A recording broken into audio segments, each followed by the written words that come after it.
Today's date is November 25th, 2017. Hello, and welcome to Hit the Books Podcast. I'm one of your hosts, Chris Holcomb. And I'm Emery Saunders. And we're here to give you the saucy deets on everything comics this week. For those of you unfamiliar with the show, each and every Wednesday, Emery and I come to you to bring you the latest comic book news, let you know what's coming to your local comic book shops, and discuss the latest and greatest topics for your amusement. We're available on YouTube, Stitcher, and iTunes for free. You can also find our latest episodes on our website at www.htbvids.com. If that sounds good to you, be sure to hit like and subscribe, and check out our other comic book content and reviews. So for those of you watching our YouTube channel, you may have noticed something different today. It's our guest, Bob, the hero we all deserve. Bob will be joining us for episodes without a guest along with us, featuring his beautiful mug and wearing the Michael Keaton Batman cowl. He's Batman. He's Bob. He's Batman. He's Bob-Man. He's our number one, a bat. I like to think of him as the spiritual embodiment of Bob from Stranger Things. And I hope you all will too. That's adorable. You're welcome, fans. All right, let's get into the real stuff here. Okay. Emery, what have you been reading? Well, as per usual, I am slowly catching up on X-Men. Gold, Yeah. specifically. But we actually, you and I, just got done reading several comics that we pulled from the local comic book shop, Laughing Ogre. A little shout out there. Here in Columbus, Ohio. Oh, yeah. Read several things, a lot of which were from Image this time around. Oh, yeah. Oh, yeah. But, of course, the obligatory DC Doomsday Clock #1. So we both read this book. Yes, we did. Most of these books we read right next to each other, so we had the added benefit of reading each other's facial expressions. Oh, of which there were many. What was your impression of the book?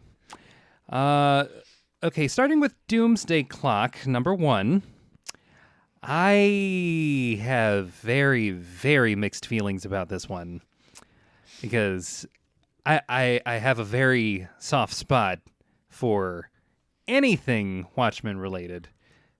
Actually, let me take that back. I have a very soft spot for Watchmen. Everything that isn't exactly the original 12 issues, but somehow still related to that, less so, but still. Yeah, and he's not just saying this, folks. Literally every conversation we have relating to any kind of comic book, Watchmen comes up at some point. Oh, yeah. Yeah, I though I am a Marvel fanboy, Vertigo, which is owned by DC for the time being, had a stroke of genius when they came up with that comic series. And because it was so great, no matter what comic I'm reading, that is probably the rubric by which I measure comics nowadays. It's just how I view the world. And I really wanted to like this book. But there's issues. For lack of a better turn of phrase. There's issues with this book. They're like very obvious, almost baity plot hooks that they have going on. It's just I don't know how to feel. I really don't know how to feel about this book. Well, I suspect that you have other issues among these minor things, specifically with the cover. Now, Emery dislikes this a little bit more than I do, I think. But on a recent episode, we talked about gimmicks that are used to sell comics. Yeah, we did. This time, the gimmick is not the variant. The gimmick is the number 1 first printing of the issue, as shown on the back on the barcode. And it's one of those 3D hologram scratchy covers. Now, it should be noted that for this comic, they put the barcode on the back, which is something that DC hasn't done, I think, until this book. I think somebody at DC is listening to our content and heard our criticisms Oh. and our suggestions on how to improve the comic book industry. I think around, episode 3, 4, somewhere around there? Yeah. Yeah. Yeah. That's what I'm going to tell myself. That With our someone out there is with listening. our tens and tens of viewers. They'll grow one day. Yeah. Number or size? I'm Phrasing? guessing size. No. Yeah. But- Well. I think the key to this series is that it's not Alan Moore writing this. Yeah. Now, Alan Moore has been notorious for saying that he didn't want to do the mainstream Marvel DC stuff anymore because, quite frankly, it was too childish for him and he wanted to do more adult content, which I think sometimes works out and sometimes it doesn't.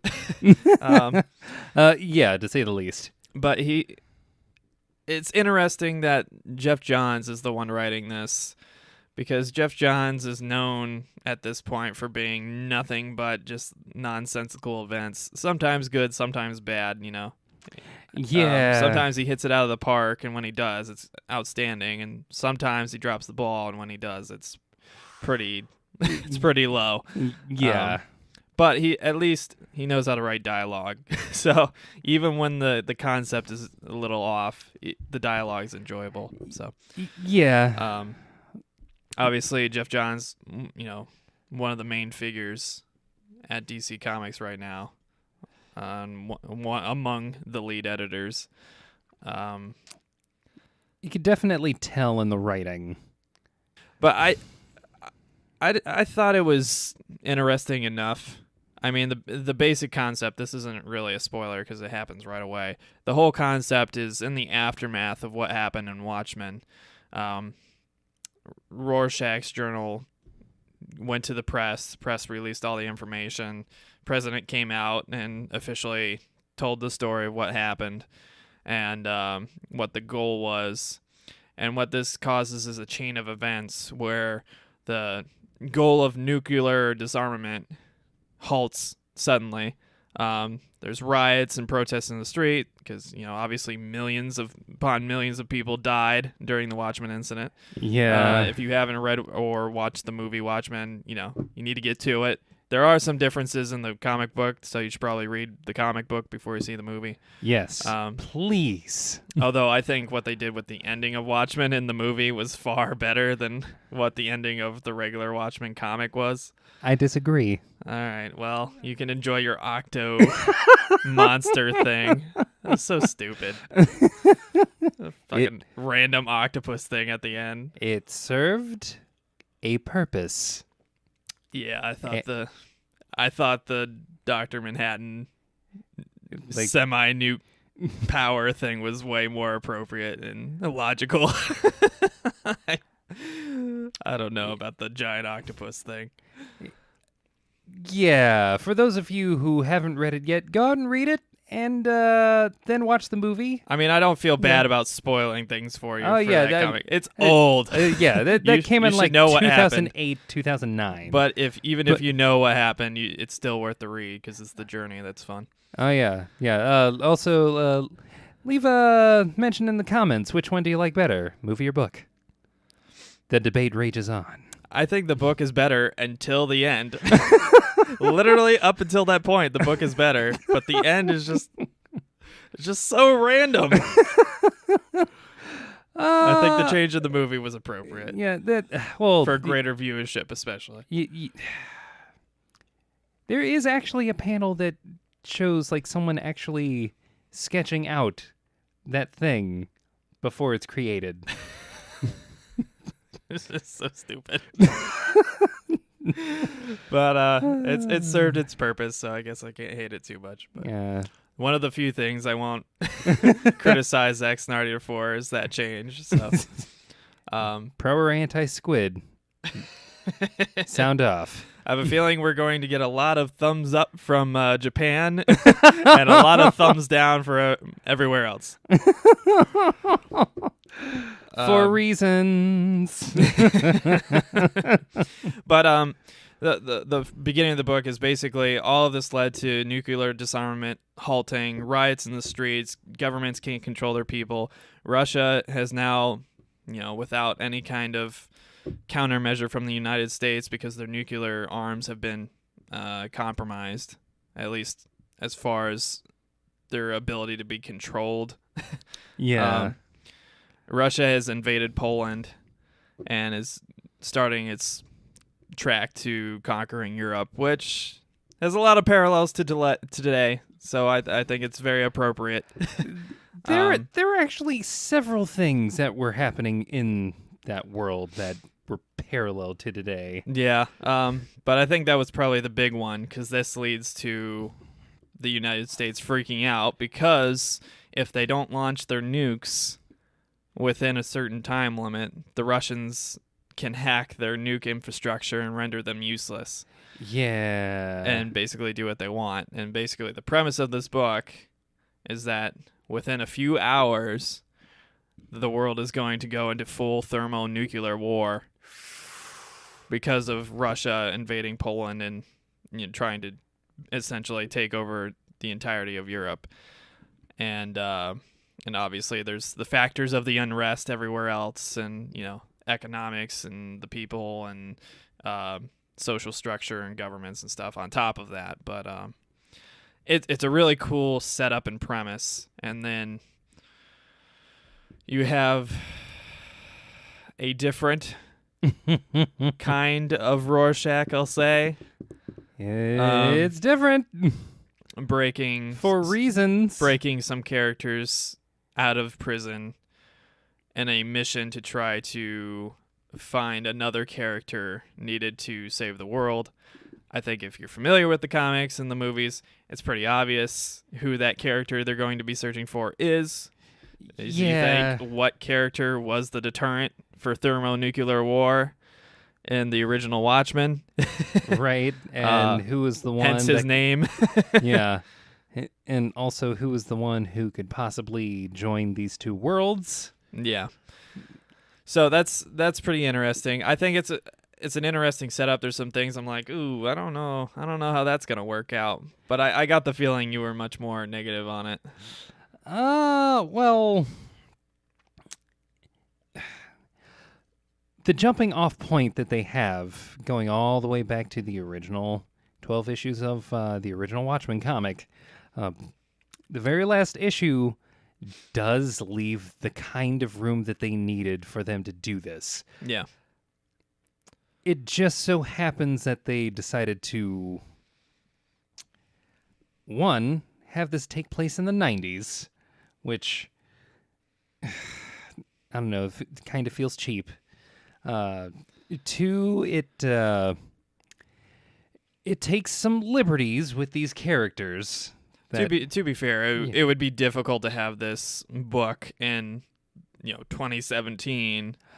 That's fair. When the book was in the 80s, Yeah. So like keeping the time jump small, I think was all the characters would be so old and useless, with the exception of Dr. Manhattan, Yeah. So that I mean, the thing that worries me most about this is I think their approach toward like what they view or what they've seen Dr. Manhattan as in this point.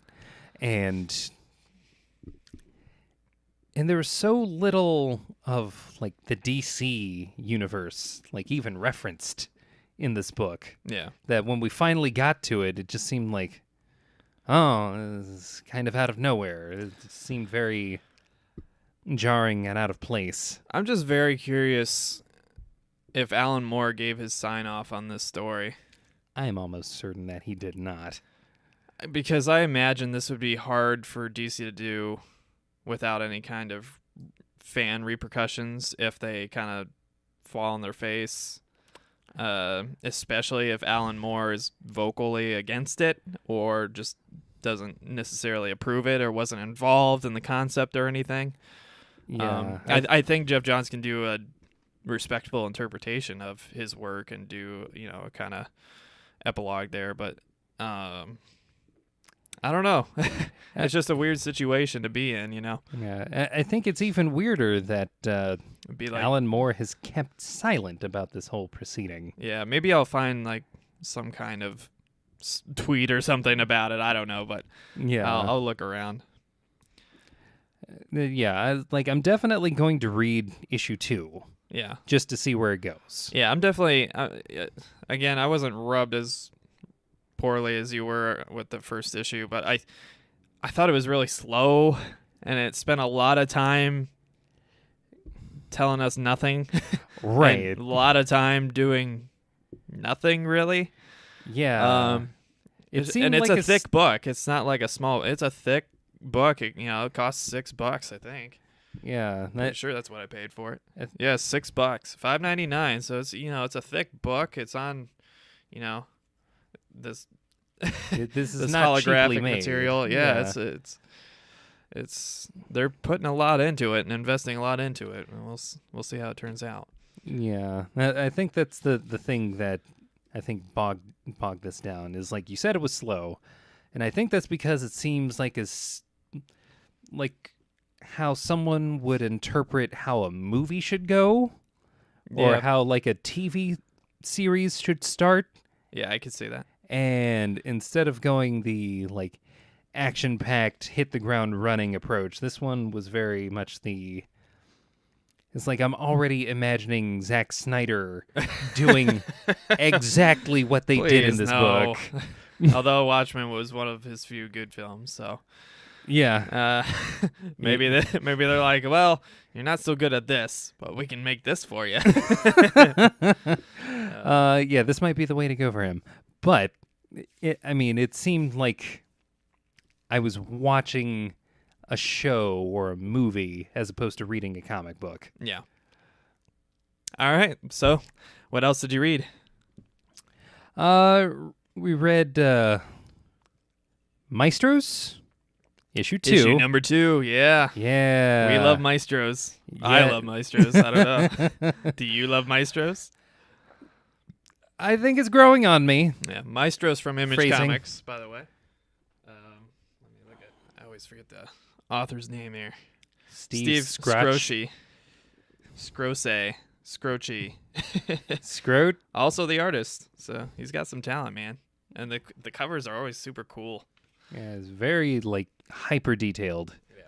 So, Maestros number 2 carries on the wonderful legacy of issue number 1. Again, very mature comic. Yes. Mature language, jokes, images, gore, nudity, all that. Very irreverent humor throughout this whole thing. But yeah, it's just such a cool, unique, and fun book. I love this book.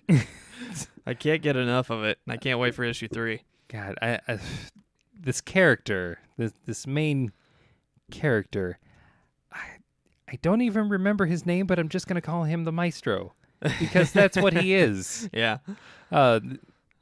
He just, like, how they've portrayed this character as basically, imagine a guy who kind of grew up in, like, I don't know how do you put that,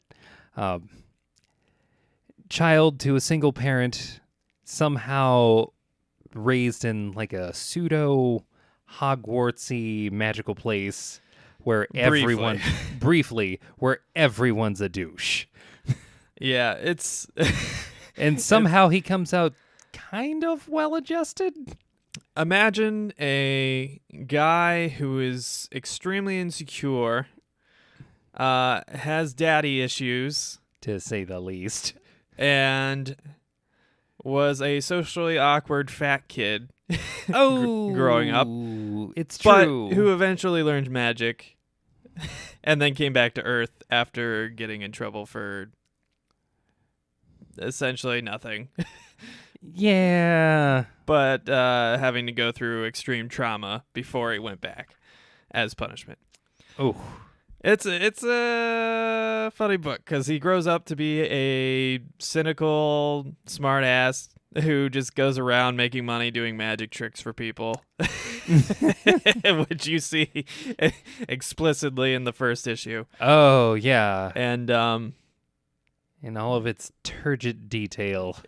it's just so cool and unique. I think this would probably make a great television show too. HBO. Yeah, Only HBO.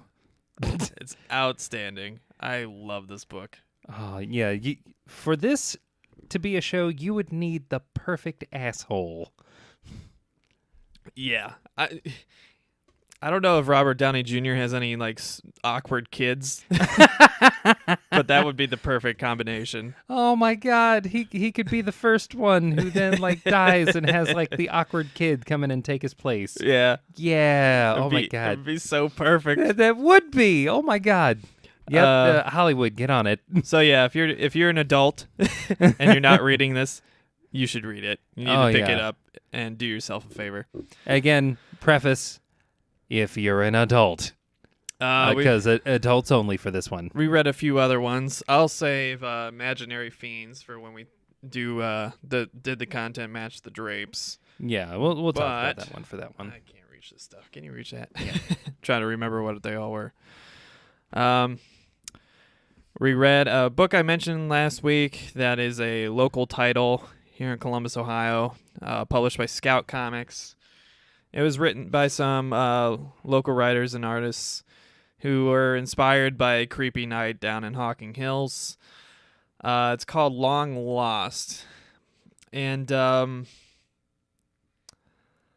there's a little something there, but the writing is a little, especially in right around the center of the book, there's some particularly weak writing, dialogue-wise. Yeah. The art's fine. The art's cool. It's all in black and white. Has a unique kind of aesthetic to it. It's not like Walking Dead where it's like polished black and white. It looks very much like just somebody using their pen and writing in a journal and sending it to you. So Yeah. it's got a unique aesthetic. And the ending leaves the door open for something more. So I might pick up the second issue. We'll see how I feel about it. But yeah, it was mediocre. It was fine. You can very much tell that this is the writer's first outing. Yeah.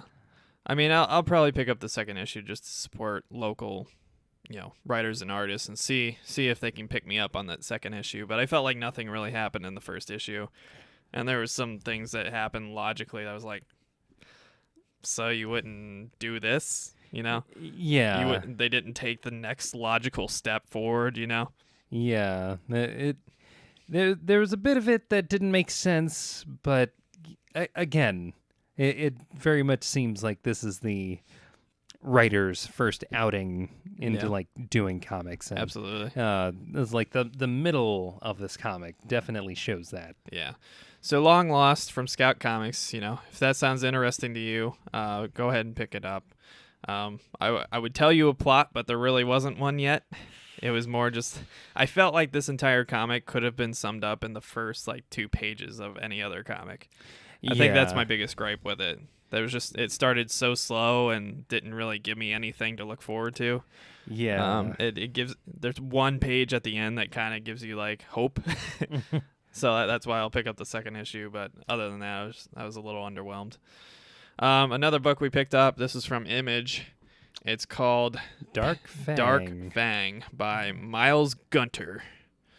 And this one is a kind of unique vampire book. It's adult in nature sometimes, so, for mature audiences probably. But the art isn't especially, like, great or, explicit in the book. And you can get away with a lot there, I think. Yeah. There's a lot of adult suggestions and like situations. They talk like the first page is like a thread for one of those, pay live porn vids, Yeah. or you pay tokens or whatever. This is like the setup for like the first couple of pages definitely seemed like they were pulling from personal experience. Yeah, it seemed like the person writing this was very familiar with the way these things work and the dollar values. And I was like, this is oddly specific. So yeah, that was. I that think was Miles the thing that I Gunter think might got- be a fan of these live girl Yeah. money tribute websites. It definitely looks like it. which I always find stupid. You realize porn is free, right? Right. You can literally get it for free. But whatever. It's never gonna make sense. I guess it's the thrill. But it had some interesting things to it. I thought it went in a really weird direction in the middle, where I guess we just decided to become a little mermaid. It's like under the sea. Yeah. Wait, what in the fuck? And to be clear, if it's not clear from the cover, this is a vampire book. Yes. Again, it's called Dark Fang. And I don't know how I feel about it. I feel like it could go in a really fun direction, or it could go in a really dumb direction, especially based on that ending there. Yeah. So I wasn't really sure about it. What did you feel? How did you feel? The phrase sex sells comes to mind. And I think, honestly, this book was basically just pushing provocative material and trying to go we're going to hook a bunch of dudes who are like really into looking at hot chicks naked. And You don't really see them naked, though. You see like the outline of a boob or something, well, this is for the like the people who don't silhouette. want to. This is for the people who don't want to get an obvious boob comic. Oh, so they're not a fan of Boundless. Not yet, or at least not in public. Yeah. The premise, honestly, I think was a bit weak. And the very last panel alludes to a mystery that wasn't really foreshadowed enough for me to care, I don't think. Yeah, I'd probably agree. I did like some things in it, like her past and how she became a vampire and all these things. That was kind of fun. Specifically, one panel I really enjoyed. Yeah. But basically, she was just like the Cinderella of the vampire world and retaliated. Until then- she turned into Blade.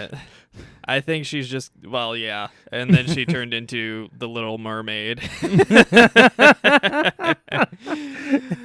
a lot of things happening There's here. a lot of weird things happening.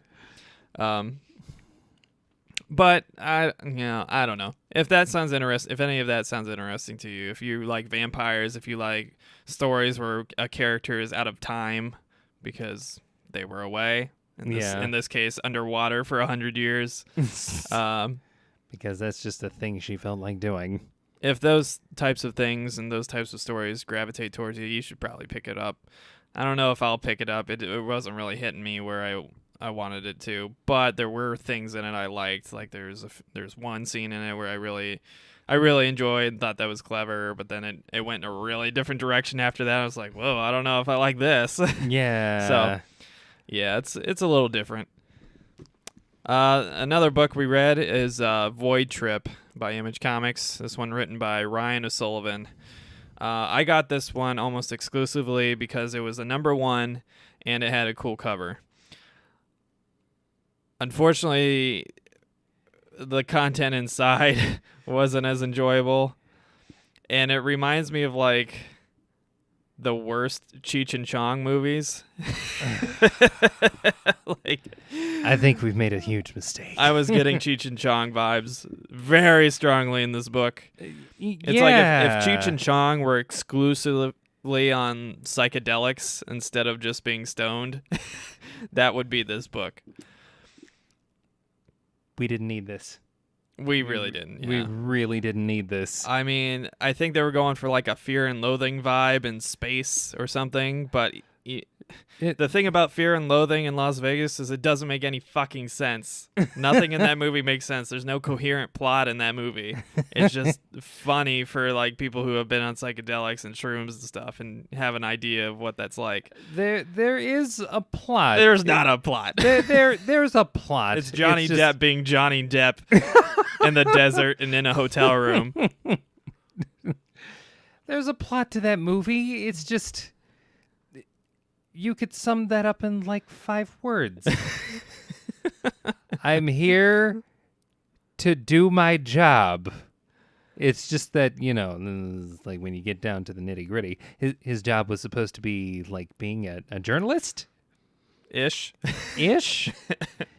It just so happens that surrounding that thing that we could have maybe recorded for like 10 minutes, Yeah. we decided to sparsely spread out that 10 minutes over the course of another hour and a half worth of getting fucked up on all different kinds of drugs, Yeah. including ether. No one should do ether. I don't care who you are. Tell that to Final Fantasy. That's how you get your magic. It's a different ether. It's better. But yeah, you get high on ether and suddenly think you have magical powers. So that's how that shit works. I have to drink the ether so I can use my magic rocks. Wait a minute. It's just meth crystals they're putting in all their weapons. They've been high this whole time. Damn it. But yeah, Void Trip, it's not great. The basic premise is it's these two vagabond hippies in their space van that go around stealing shit to fix their space van and pay for their psychedelic tentacles. And they're being chased by somebody, and that's the whole premise of the book. So I'm guessing whoever's chasing them, trying to hurt them or whatever, because they did something, I'm guessing stole a bunch of psychedelic drugs. I I think that's book, going to be the basic premise of this book. I think this book would have worked better if it had actually just starred Cheech and Chong. In space. In space. See, that kind of premise, like if you have a recognizable set of stoners, you can sell that. But when you come up with a book that on the outset doesn't really describe the contents they're in, nor does it really give you an image to get a better idea of what you're in for. Yeah.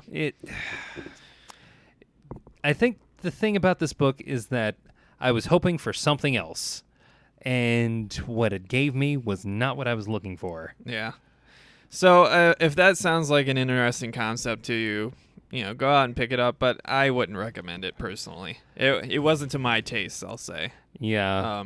And I don't think the dialogue was good enough, or, the art inside wasn't necessarily great enough to warrant, exceptions. Yeah. For me personally. Was there anything else you were reading? I think the only other thing that I read is something we're going to talk about, and does the content match the drapes? All right, well, let's get into it then. Yeah. For those of you not in the know, we do a segment every week called Does the Content Match the Drapes?, where we take the cover and variant cover of the previous week and tell you whether or not the writing inside was as good as the art on the outside.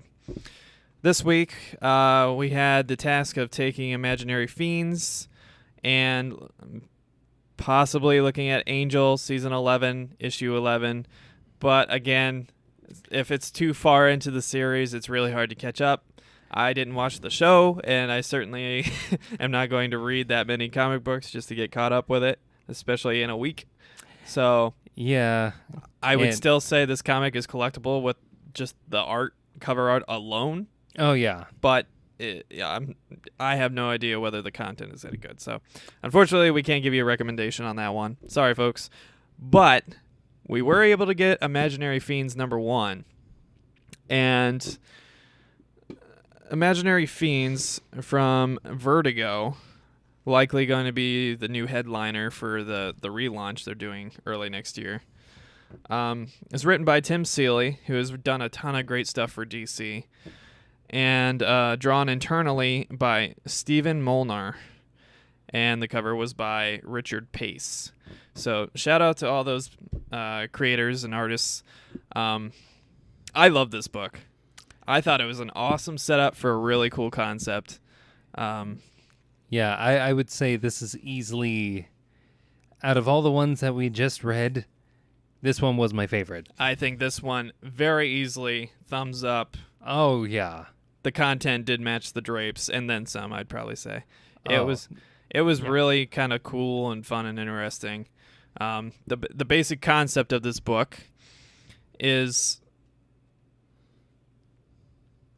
I won't tell you what happens in the beginning, because that's actually a little bit of a spoiler and a little bit fun. But basically the concept is some people have imaginary friends, obviously as kids. These imaginary friends turn out to be real. However, most people stop believing in them or ignore them or whatever as they mature into adults.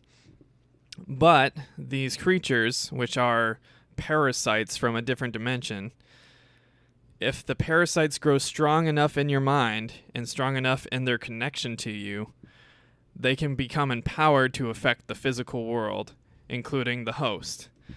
And the basic concept of this is there's a government agency that has a task force dedicated to countering these mental parasites that can hurt people and in some cases kill people.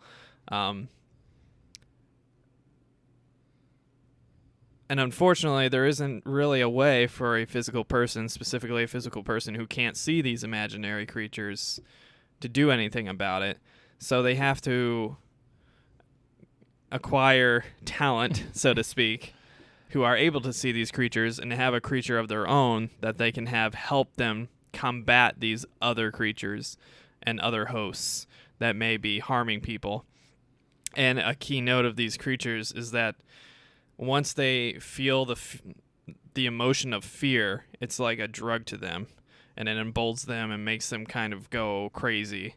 And they feed off fear, so they're constantly instigating danger and chaotic events in order to have that emotional fear to essentially suck out of people.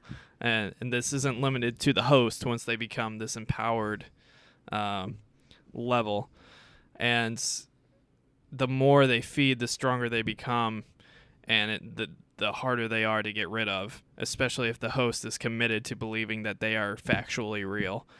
And it creates a really interesting dynamic with the lead character. And she has to deal with a particular parasite, so to speak, or imaginary friend, whatever you want to call it, fiend. And it kind of reminds me of like Digimon in a kind of silly way, where these characters have one of their own. Everybody has one that's dedicated to them, and they just kind of grow and train with them, or they get taken advantage of by them, or whatever the case may be.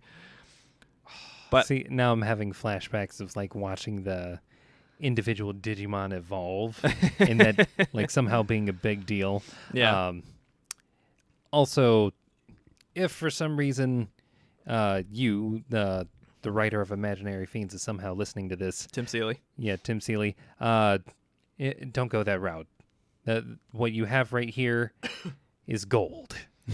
Yeah, I'm loving it, and I don't care if they evolve or grow or whatever. That doesn't matter to me, because the whole concept is they grow stronger by feeding off fear and emotion and stuff. So that it makes sense for the context of the story, and that's fine with me. But I'm curious how the dynamic is going to work when you're in a situation where you need to control one of these things in order to combat another one, or at least stall another one Right. from doing harm to something or somebody.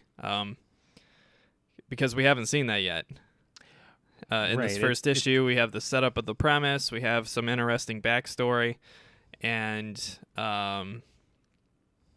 you get to see a bit of foreshadowing for whatever is going to come. Done in a very strong manner, Is there anything else you wanted to add to this? Anything that really stuck out to you in particular? I really got to say the artwork, honestly. I mean, the writing was... The pacing of the writing was great. The way that they had these characters portray themselves, the lines they were given, Yeah. that was all done well. The art was fantastic. Yeah, it was very good. I loved how they framed the panels, too. Oh, yeah. They did it very strategically, and we were reading, the physical copy, not like the cinematic, digital version. Right. So even with the open book, full page versions, it was still framed in a very cool and strategic way. Yeah, I think the biggest thing for me was when you actually get to see these creatures. Yeah. The way that they drew them and how you could kind of tell at least a little bit about that person's imagination Yeah. from it. And You can kind of pick up on that person's mental state, when they were Yeah. a child, when they created these things. So yeah, the way that these imaginary fiends, I just name dropped the title. he said it. He said it. He said it. Roll credits. The way that these imaginary fiends physically seem like some kind of reflection of the original person's psyche, I think is going to be so interesting Yeah. going forward, just given how well designed they were from issue 1. Yeah. I have one small concern, and that's at the very end, you see an imaginary fiend from a character we don't know yet. But that imaginary fiend seems an awful lot like the main character's imaginary fiend. And that makes me worry that they're all going to, like, all the strong ones are going to look like the same. They're all going to have that same aesthetic. Gonna have like a similar feel to them. Which would kind of stink, because earlier in the book you see another one And it that looks is completely wildly different. It's yeah. completely different and kind of silly, actually, Yeah. which is, fine for the premise, because these are kids, imagining these things originally, and that's where their initial creation comes from, Yeah. So I was looking forward to seeing a lot of different, variations of these fiends, and I hope they stick with that and they don't all end up looking the same once they get, to a certain age or whatever. For whatever reason, they artistically choose not to make enough of a variation among them all, across the board. So that's my one very, very, very small concern. But overall, love the book. Oh, yeah. Easily. I love Maestro's more just because of how ridiculous it is. But Imaginary Fiends is set up for a very cool story. So Oh, yeah. I would definitely recommend you pick up Imaginary Fiends. If you haven't already picked up Maestro's number 1 and 2, they're still out there. You can still find them. Pick up issue 1 and 2. And I would say get the physical copies of both these books, because I think they'll both be very collectible. And the artwork for both books, especially on the cover, is outstanding. So definitely pick those books up. Is there anything else you wanted to add there? No, that pretty much covers it. Well, you heard him, folks. We're moving on now for the news. Woo! Wee woo, wee woo. What do we got going on in the world of comics? Yeah. First up, Jude Law is in talks to play Marvel, Wait, what? a.k.a. Dr. Walton Lawson from the Marvel Universe. Interesting. Now, But wait, I thought Brie Larson was playing Captain Marvel. What's the deal? Well, Emery, there are several Marvels and Marvel and Shazam / Marvels. Let's get them all mixed up. For those of you unaware, the original Captain Marvel was a DC character. Not DC, but DC proper, because DC bought them. DC character, nowadays known as Shazam for convenience, which kind of stinks because Captain Marvel was a much cooler name than Shazam, in my opinion. Yes, it was. Even though he had I think no they just need to create military rank. Yeah, I think they just need to make a new name for him. Because I get that's what he shouts, but it's a little silly of a name. Yeah. And I think it holds that character back from getting the sales and readership it deserves sometimes, because they are usually pretty good books, especially the New 52. New 52 actually knocked it out of the park. But Something about that name, though. later, Marvel and its kind of tendency made its own version of a Captain Marvel. And I think Marvel with 2 L's was the first, if I'm not mistaken. Yeah, And then Captain Marvel, the one we recognize as the, adult woman with military experience, was trained and given her powers through Captain Marvel. Who was a Kree. How the powers get distributed is a bit screwy, but I'm pretty sure most mediums have her getting her powers from basically being saved via blood transfusion. Yeah. And he kind of stereotypically crashes into Earth like he's Abin Sur of the Green Lanterns. Again, very familiar material here. Very familiar. Like, oh man, this space alien is totally encountered by this fighter pilot that somehow ends up getting the same power. Yeah. I wonder where we might have gotten this idea. The name, the idea, the concept, and even like the passage of the traits is very Dracula-esque. Yeah. You know? Oh yeah. It's very transfusion-y. But then Marvel Comics, which was then Atlas Comics, I believe, changed their name to Marvel so they would have a greater stake in the name in case of copyright suits, as you would expect. And obviously, as we know today, DC was like, yeah, this isn't worth the fight, and changed the name to Shazam. Yeah. And I think then DC's, later we had several other iterations, specifically like Miss Marvel, which I believe there's been 2 of. There's the current Khan, who's stretchy. Kamala Khan. And I don't know why she's Miss Marvel, because she's just stretchy. She fantastic Khan. She's she's Miss Marvel because she felt like it. She has powers, but she really wanted that name. Yeah. It makes me so mad every time I think about it. So Jude Law is apparently in talks for becoming Marvel, and the original OG. I think that's pretty cool because it shows a lot of dedication to that character. Yeah. Which is weird because I don't think he really is that relevant in the Marvel universe. Beyond giving her his powers, he really doesn't do much. Yeah, no. At least from my limited readership of Marvel Comics, like his appearances after like the 70s are very few and far between. Yeah. It's mostly Ms. Marvel. Yeah. As it stands right now, I believe the Captain Marvel movie is scheduled for 2019, late 2019, if I'm not mistaken. Yeah, that's supposed to be in between parts 1 and 2 of the Infinity War. Yeah. So, it's definitely cool that they're trying to get Jude Law. It means they're willing to spend money on talent. Yeah. For this character that I thought would have, if any role at all, a very, very limited role. So yeah, everyone kind of assumed that we were just going to skip over that one. Next up, on the news. DC is producing an adult action comedy, in quotes, Harley Quinn animated series for the DC Digital Service app. Is that a porn? It sure sounds like one. The way they describe it.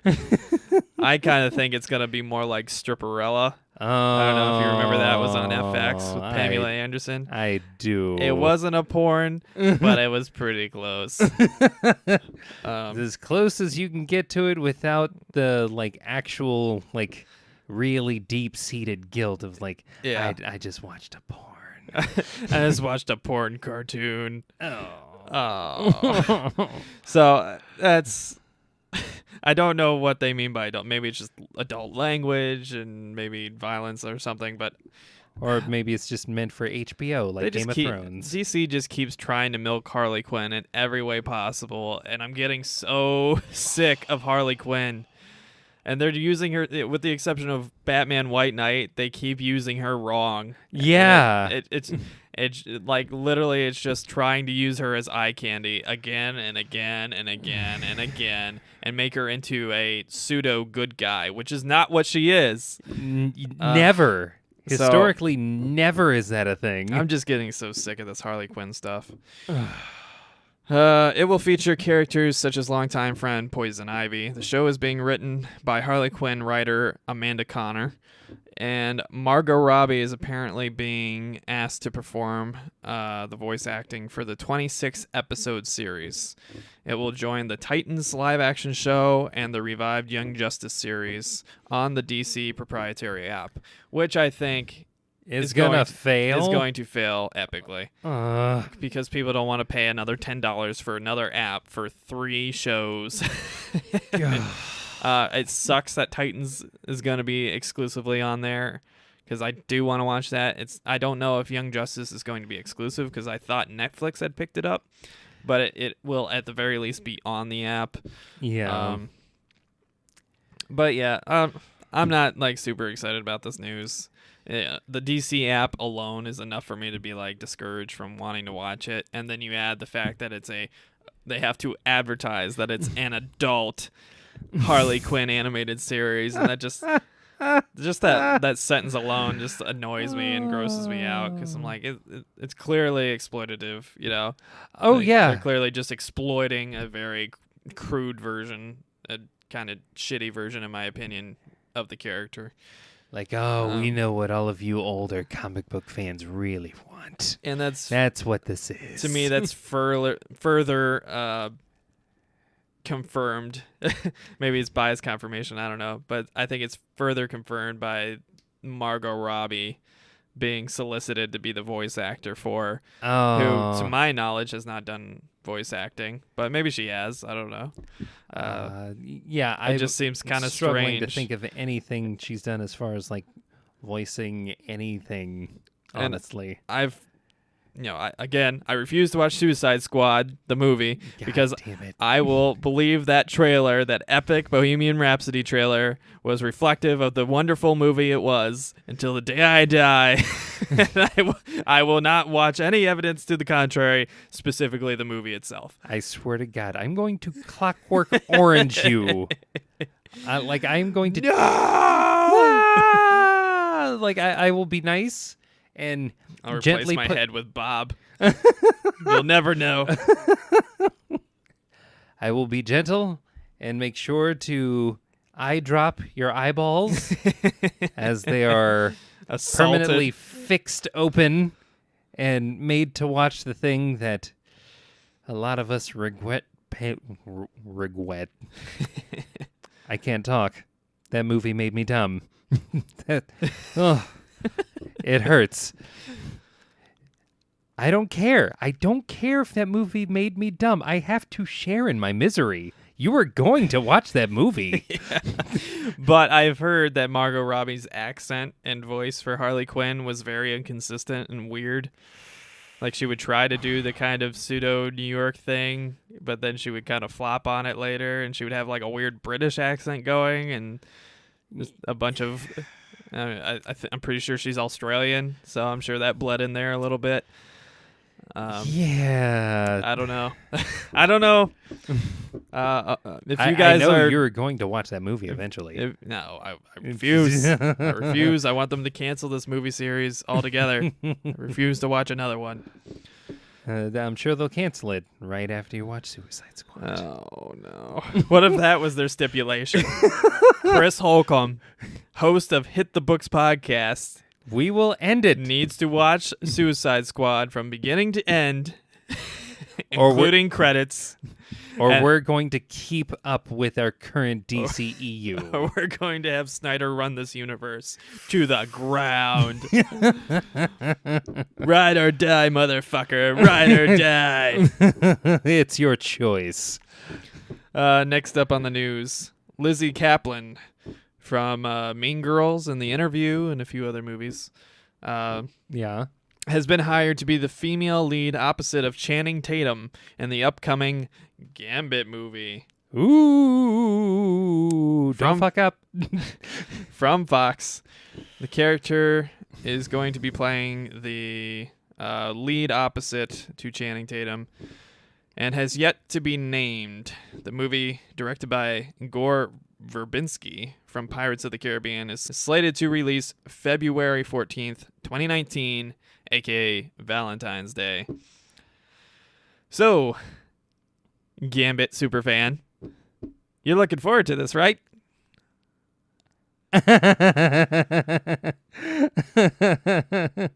No. Why not? It's everything you wanted and more. Oh, how do I have no confidence in the movie? Let me count the ways. Not only is Gore Verbinski only the latest in a long line of directors that have been attached to this project, but Channing Tatum, no matter what anyone thinks of him, no matter how good he is in some of the projects that he's been in, Logan, Lucky, I'm looking at you. This type of movie has had problems since Jump Street. And honestly, this movie, at least in my opinion, should have been pretty easy to make. We have the Ocean 11 through 13 series out there. Yeah. Like, we have the Thomas Crown Affair. We have other movies that involve thieving. This really should not have been that hard. Yeah, I understand that Channing Tatum is from Louisiana, and I've heard him on an NPR interview use his natural Like his full-on dialect. Yeah. He's got that Creole dialect, that Southern Creole dialect. And he hides it for his movie roles because obviously when he moved away from Louisiana, it wasn't going to help him get a job. In the second Kingsman movie, because it takes place in Kentucky, you can kind of hear some of it. Really? Yeah. Yeah, I haven't seen it yet. I need to get on there. That's another movie we got to review. Yeah, we do. Kingsman 2. Oh, boy. I love Kingsman. So good. But for his physical type and the acting he has done up to this point, I just think he's a really weird choice for Gambit, because I don't see Gambit as this huge, muscled out, baby-faced, kind of man-child that he's currently kind of typecast as, Yeah. It just seems like a really weird decision to have Channing Tatum as Gambit, and another weird decision for Fox to still be, pursuing funding this movie, even as they talk, behind doors with Disney about selling their studios to Disney, Yeah. This is the type of thing that I could see this being one of the last of the movies that if Disney decides to actually buy the specifically the parts of Fox that own the parts of Marvel that they want to get back, I could see this as being one of the last of the just Fox X-Men movies. Yeah. With that said, there's something about Channing Tatum that no matter how good he is in other things, there's just something about him that rubs me, as you were saying, the wrong way about playing this character. And I think one of the things that kind of rubs me the wrong way about it is that this is a passion project for him. And when it comes to passion projects, either you take your time and you do really good, or instead of taking your time and doing really good, you get met with a bunch of roadblocks that should be signs that maybe you should be approaching this from a different angle or doing this a different way. Hence, Nick Cage trying to play Superman. With his balding head and mullet and all. I was going to say, hence Nick Cage actually playing Ghost Rider. All of the previous things mentioned included. Yeah, I don't think Ghost Rider was as bad as people make it out to be, though. I don't know. You want to go back and watch that movie? I've watched it. I watched the first and second one both. I mean, it's not like a fantastic superhero movie, but it was fine. I watch it over Thor Ragnarok, probably. Damn. Yeah. Oh, I would love to talk about those movies and just Nick Cage at length. Because the character is appropriate. The character is, this aging stunt driver, who's kind of nuts. Who's kind of insane and stupid and nuts, I who mean, gains these powers through, obvious situations if you know the character. But so it was believable up to that point. And no, the writing wasn't great. The Nick Cage was Nick Cage. So yeah, there's that, which I don't mind because I enjoy the Nick Cage-isms, even when they're done terribly for comedic effect. Of which there are many. Nick Cage has a lot of isms. But with Superman in particular, where he's this ultra perfect and vulnerable alien that's, jacked and stuff. You got this skinny, middle-aged, balding guy with long, ridiculous long hippie hair. Yeah. Who was going to be Superman, and with this low-cut, Superman shirt and cape. Yeah. It was just so weird looking. If you haven't seen that documentary... Oh, I've seen it. You need to see it. It didn't help that suit was very, very shiny, plastic looking. It's like things that I don't want to see on Nick Cage. But yeah, I kind of see Channing Tatum in that kind of light right now. Again, I could be proven completely wrong. Yeah, he might be completely great at the role, but I just what he's typecast as and what he looks like and how his mannerisms and stuff. It just seems so weird. And I feel like even though he does the accent well because it's his natural accent, he's been doing the typical Midwest California dialect for so long that it might seem a bit weird to actually see him do straight up Cajun. Yeah. And it'll be alienating, for that first half of the movie or whatever. Yeah, which for any and all of you watching, look up a video of someone actually speaking Yat or any form of the Cajun dialect of English, and please tell me whether or not that's something that you actually want to hear in a movie, because I've listened to it, and I don't know how it's going to work.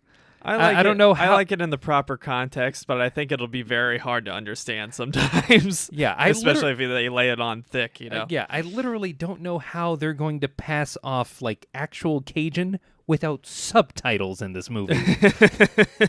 Which, I swear to God, if they actually go the subtitle route, I will laugh my fucking ass off. Oh my God.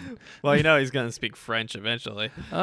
He'll speak broken French, which that's fine. The gamut from the comic books and the cartoons, that was his thing. Yeah. He would randomly intersperse French into his English, which was fine. So I have a question for you, and I have my own answer here.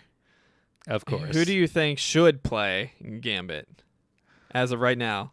Now, my opinion would be it would be a character who does not have a long history of movies behind him, somebody, it could be either a new guy or an up and comer.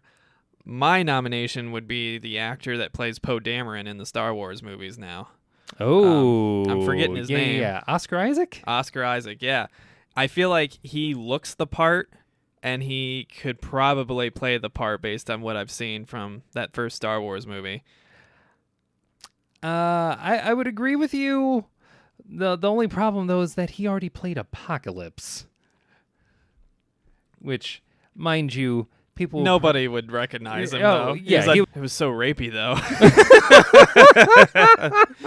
He had so many prosthetics and makeup, and Yeah, he was it was like- unrecognizable. I think yeah, he could if very... you took all of that off of him, you could probably get him to do a decent Gambit. Yeah. Um, I mean, he fits the tall, dark, handsome look, yeah, he seems like a good enough actor to pull it off very well, yeah. I could see him in kind of a lighthearted, heist movie with Gambit. My pick's going to be a little weird. Uh-oh. If we had a younger Bradley Cooper, Keyword younger. I don't think that's going to happen too soon. because we can't go back in time. Actually, I take that back. Marvel really knows how to de-age people. That aside, as a He's also Rocket Raccoon. That's true. Granted, that's just a voice, but Yeah, he has the face for it. He really has the face for that. And also the long history of doing very weird roles. I feel like acting-wise he'd be fine, but he's so light. Like, he's got blonde hair, he's got bright blue eyes, he's His super hair's pale. brown. It's like sandy brown. It's like a light sandy brown. Eh. Kind of like my hair, I don't know, but lighter. You're not wrong. He did have blonde hair once. He doesn't fit the typical Creole mix look, You're not wrong. Gambit has always been the kind of tall, dark, handsome, mysterious, Right. pseudo French guy. Yeah, I think that's the thing that we need is, apart from him, I would push for a relative unknown. Yeah, that would probably be the best option and cheapest option, especially if you're not going to maintain these Fox universes after 2019 or 2020. Yeah. And here's the thing with that. I would actually have Channing Tatum direct this movie. I would have this be... Really? Yeah. It's like he is so passionate about this movie that I think it would be best if he oversaw the production of the movie as opposed to starring in it. Yeah. I will tell you what I think Bradley Cooper would be perfect for and needs to do before he gets too old Was that? is Nathan Drake from the Uncharted series. Oh my God. They were rumored to be trying to make a movie for it. And I think that movie would be amazing if they had Bradley Cooper as Nathan Drake, because he looks just like the character. If you take Bradley Cooper and have him do a low fade, cut, Yeah. he would look exactly like Nathan Drake. Yeah. In Oh my God. opinion. Yeah. And he knows how to play that part too. Oh Have yeah. Harrison Ford as It's Sully. Sully. Yeah. Oh. Give Harrison Ford a nice mustache. He would be perfect. Oh my God, I'm seeing this movie in my mind already. And, it would be a perfect homage to, Indiana Jones, because that's essentially what Drake is. Oh yeah, he's modern Indiana Jones with, basically Indiana Jones as his dad. Yeah, that would be incredible. I don't know. I think that would be a perfect match. I need that movie in my life. But of course, we know Hollywood doesn't know how to do video game movies whatsoever, so they'd probably fuck it up. So I don't think it's that hard. New upcoming Tomb Raider movie. I'm looking at you. Ugh, so worried. That movie's gonna be so dumb. Yeah, we saw the preview for it during the Justice League movie. Yeah. I was not impressed. I was into it at first, but then they started showing a lot of things. I was like, oh, what are you? That's stupid. What are you doing? What are you doing? That's unnecessary. Not just that, but the acting seemed so basic. Yeah, it was seems like- a little forced. It's like, this is the kind of thing, it's like, if you want us to take this seriously, you need to take this seriously. Yeah. I don't know. I don't know why Hollywood can't make a competent video game movie. It's not like that hard. It's I don't. literally like right in front of them. They always like overcomplicate things. Like they Right. add a bunch of elements to the story that aren't there in the games and just like don't make any sense whatsoever. Like the Assassin's Creed movie, for example. Like the Assassin's Creed movie should be shining in the past. Like that should be the majority of the movie is the adventure through the past. But instead Yeah. they added this whole like big animated machine so he could jump around in CG in a room in a hospital outfit, and like the majority of the movie is in the hospital and not in the past where the movie shines, Also, they have such a big ticket name, Yeah, and they just they just squandered the scripts and the production, right. It's so silly. It was so easy to Yep. make that movie. They literally, The first the- video game the- literally gives you everything you need. yeah, Everything. literally everything. And instead of doing that, they're like, nah, we're gonna do a lot of current day stuff. Why? It's just so stupid. Why? The first three games, the main games, give you everything you need. The first game in particular gives you a script. Like they literally lay out exactly what you should do. Just copy the first game and you have a perfect setup for a trilogy. Yeah. Like it's not Oh that my hard to God. figure out. It just, It's just why are they so dumb? just all these franchises, they just Hitman, they keep trying to make Hitman movies and just doing stupid things with them, so they can't.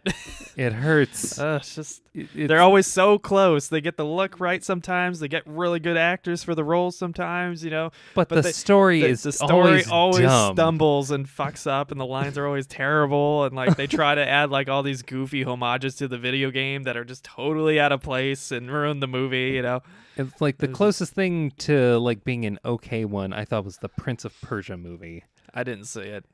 Again, as a video game movie, I was just like, I can't deal with another one of these fucking things. I love Prince of Persia. I can't deal with this blonde hair, blue-eyed It's like fucking Prince of Persia running around. I'm gonna say it's like Prince of Persia. It's okay. It was fine. Yeah. I did not like it. Okay, Batman to Superman. I don't not like you. Well, I twirl my fucking hair Talk trying about- to get yeah. your attention. Talk about more terrible movies. CB Cebulski has taken over as chief editor for Marvel Comics following the departure of Axel Alonso, who was with Marvel for 17 years. Cebulski is known for his work on Marvel Fairy Tales and Loners, and not a whole lot else. So this was a confusing move to me. Again, Axel Alonso, long-established history with Marvel, was with them for 17 years. Cebulski was apparently in China for the past 2 years. Cebulski has not had a real big credit to his name in about 7-8 years. And the stuff he has done, it wasn't like spectacular or anything, Here's my biggest question. Excuse me. Why? Yeah. Why? It just seems Why this guy? It just seems like such a weird choice. And I get He literally hasn't had a project for 8 fucking years. I get from what his record says is that he's basically been kind of managing the Asian branch of Marvel and kind of like pushing probably the anime series and stuff like that, and like X-Men and throughout Asia or whatever. So he probably has some kind of management credit that's really gave them confidence to hire him to chief editor. Yeah. But it just seems like such a weird out of nowhere choice Yeah. for chief editor. It's like usually when you have someone move up to editor in chief, like in the case of Joe Quesada, he's been working like this. The person that you would want would be the person who's been working on the comics I mean, you look most recently for like several years Yeah. and knows what works and what doesn't. I mean, you look at DC Comics with Dan Didio and Jeff Johns as like the lead creative roles and editors Yeah. for DC Comics, and because they are established writers, artists, whatever you want to say, they have a legacy and a respect in the company, and they have an authority that even if they weren't the chief people in charge, they would still have that elite authority within the company.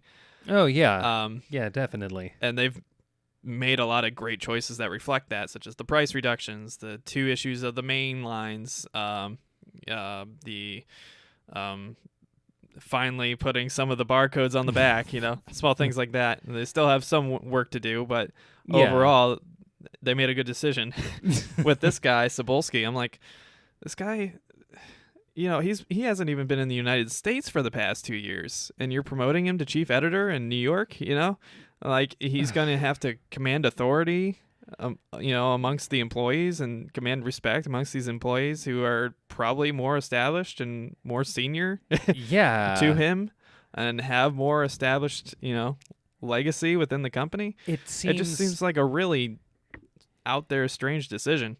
Yeah, I don't know how they came to that decision, but it seems like a weird sidestep that I can't be sure that it's going to work out, because apart from like that one thing, X-Men Fairy Tales, that I read Yeah. a long time ago, Yeah. like I have no semblance of what kind of writing he's going to be allowing or disallowing or what have you. It's like I don't know what to expect from him. Yeah, it just seems like a really weird decision. I wish him the best. I hope he does a great job. And obviously they have confidence in him for some reason. So he's obviously doing something right behind the scenes. Yeah. So especially when you look at one of the previous lead editors at DC who just got fired for HR problems not being addressed for years and years and years. Yeah. At least on the Marvel side, it was a very, positive departure for Alonso and a positive, installment of Cebulski. So good luck to you. Congratulations. Thank you, Alonso, for all the work you've done for us, entertaining us comic fans for so long. And I hope you don't disappear completely. Hope you do some creative stuff. Yeah. Stick around for a little while. I would love to see Axel do an indie comic. Yeah, that'd be pretty cool. Yeah. I wonder if they would do it for Icon. Probably. Seems like it would be the most appropriate place. Yeah. And finally, episode 3 of AMC's Secret History of Comics from Kirkman has premiered, and we watched it. Yeah, we did. This episode was about the creators of Superman, Siegel and Schuster, and kind of their conflict with DC for years and years and years because of a bad contract they signed, ceding all the rights to Superman at the beginning of their careers. I thought this so far was the best episode of the 3 we've watched so far. I thought it was the least sensationalist, and it had the least amount of inserting people that were inappropriate for the story and inappropriate for what was going on. Yeah. Like we didn't have Rodriguez in there talking about Stan Lee and Jack Kirby. Like she was there or something. We didn't have these weird, creepy people talking about bondage in the 20s and 30s, for the Wonder Woman episode. And just, yeah. I love this episode. And I thought it was really cool in particular that they had Neil Adams on there talking about how he got the letter from, I believe it was Schuster, right? Yeah, I think it was definitely Schuster. I think Schuster sent him a letter talking about what had happened and how, he and Siegel had gotten pretty much screwed over and their careers completely ruined, and Neil Adams got together with writers and artists from DC Comics and got enough support going that they managed to finally right a lot of the wrongs that happened to the creators. For those of you unfamiliar with what happened to Siegel and Schuster, prior to Superman, there weren't really superheroes Most stories were like a detective, or some kind of space guy running Flash around. Gordon. Flash Gordon. Flash. Ah, savior of the universe. Dun, dun, dun. Yeah. Get some Queen in there for you. You're welcome. Yeah, this story was heartbreaking. Yeah.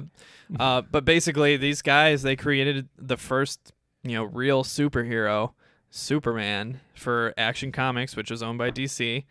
And, they were broke kids that were just trying to make a living doing comic strips and stuff prior to this. Yeah. And DC liked the idea where, their sales were, suffering greatly just because it was so stagnant and dry and boring, and kids weren't really gravitating towards these books. And they decided that Superman was the best bet to go forward. And they sent them a contract saying, basically, in exchange for your pay and being hired to write the stories and do the art for us, or at the very least direct the art once it became successful, as they demonstrated, we'll pay you this much, as your salary and as your bonus, which was it was like $180 or $130, something like that. Yeah. In the 1930s. And still wasn't much back then. You got to remember this is Depression time, so yeah, that's pretty good. You're not doing too bad at that time. Yeah, you're making it. You're surviving. But basically, these wonderful creators that are responsible for superheroes in general proliferating the market and becoming a thing and probably saving the comic book industry. There wouldn't be a Batman, there wouldn't be a Wonder Woman, there wouldn't be a Spider-Man or a X-Men, or all of these things probably wouldn't exist without these two guys. Oh yeah. From Cleveland, Ohio. Yeah. Which they kind of shit on in the documentary. It's kind of funny. Yeah, they did. But it was really, really sad because they worked there. They were, they loved their jobs. They did a great job working with Superman and pushing out all these books for DC, which was having record sales and selling millions upon millions of comics thanks to this brand new superhero. And then World War II broke out. The writer went off to war while the artist, because of his eyes, stayed home because he couldn't get drafted in and he couldn't go into service. And once the war was over, they came back and found themselves in a place where, Superman was blowing up. It had blown up into a giant cartoon series and live-action TV series, and DC was just raking in all of the cash and giving them basically no credit for their work. Yeah, and like if not paying them very much out of that wasn't enough. Yeah, they didn't even, at least until like a long time down the line from the 30s. Like it was a long time before they actually got like credit, like their names actually attached to Superman consistently. Yeah. Yeah. So they end up trying to get some of their respective rights back legally, and they sue DC, which in hindsight was probably not the best way to go about it because DC was their employer, their chief and only employer at the time. And obviously you don't keep your job if you sue your company, usually. Which... Especially in the 40s. Yeah, sad fact of the matter there was these were poor people trying to take on a corporation. Yeah. And the court ruled that, sorry, legally you signed away all your rights to this character. Yeah. And they disagreed with how DC was using the character's name to create characters like Superboy, which was nothing like their intent. And they lost their jobs. Yeah. They tried to start up a new comic called Funny Man, which is horrendous if you've ever seen it. That bombed, and basically made it so they couldn't even work in the industry anymore. Yeah. And it gets to a point, in the 50s, 60s, and into the 70s where they are literally working dead-end jobs. The writer's working as a mailman, in Manhattan. Yeah. The artist was delivering packages, as a delivery boy, into his 50s, and thankfully, after the writer worked up the nerve to start writing letters and telling publications in response to the Christopher Reeve Superman movie being announced, he got a bunch of people on his side, including people in Hollywood, and including Neil Adams, who is, I would say, the sole proprietor of getting them the credit they deserve and being, ambassadors of goodwill towards them. They finally get an agreement from DC without a lawsuit where DC agrees, thanks to the hard work of Neil Adams and pressure from the industry, to give them a pension. Basically a pension. And it was something like $20,000 to $30,000 a year. A pension, and give them credits and all Superman content, which is great. It's based on how much money DC has made to date on the character of Superman, and how much the comic industry as a whole owes to them and their character of Superman. It seems like a pittance. It seems like nothing. And obviously their kids agree, because their kids were still suing them up until 2013, trying to get more rights and more money from DC. And I think is probably a really good word for basically the equivalent of what they ended up with at this point. And unfortunately, these two creators that created the most iconic superhero of all time, and probably the most important superhero or comic character of all time, ended up living in squalor for the majority of their life, and working dead-end jobs and, contract work, writing, and, even had to suffer the indignity of putting their tail between their legs and going back to DC after losing a lawsuit to them and trying to have some semblance of employment, because they were starving. And it stayed like this all the way up until that Reeve movie. And even after, they did get something, but it wasn't necessarily a whole lot for the hundreds of millions, if not billions of dollars DC has made on Superman for the past 100 years or so, 75 plus years. It's just, it's a crazy, sad story, Yeah. And both have passed away now, but it's just, yeah, it was a bummer of an episode. Yeah. I highly recommend you watch it so you have a greater appreciation for the art we enjoy, Oh, yeah. This is for a character who's supposed to inspire hope, that the birth of that character came out of a really, really dark time. Yeah.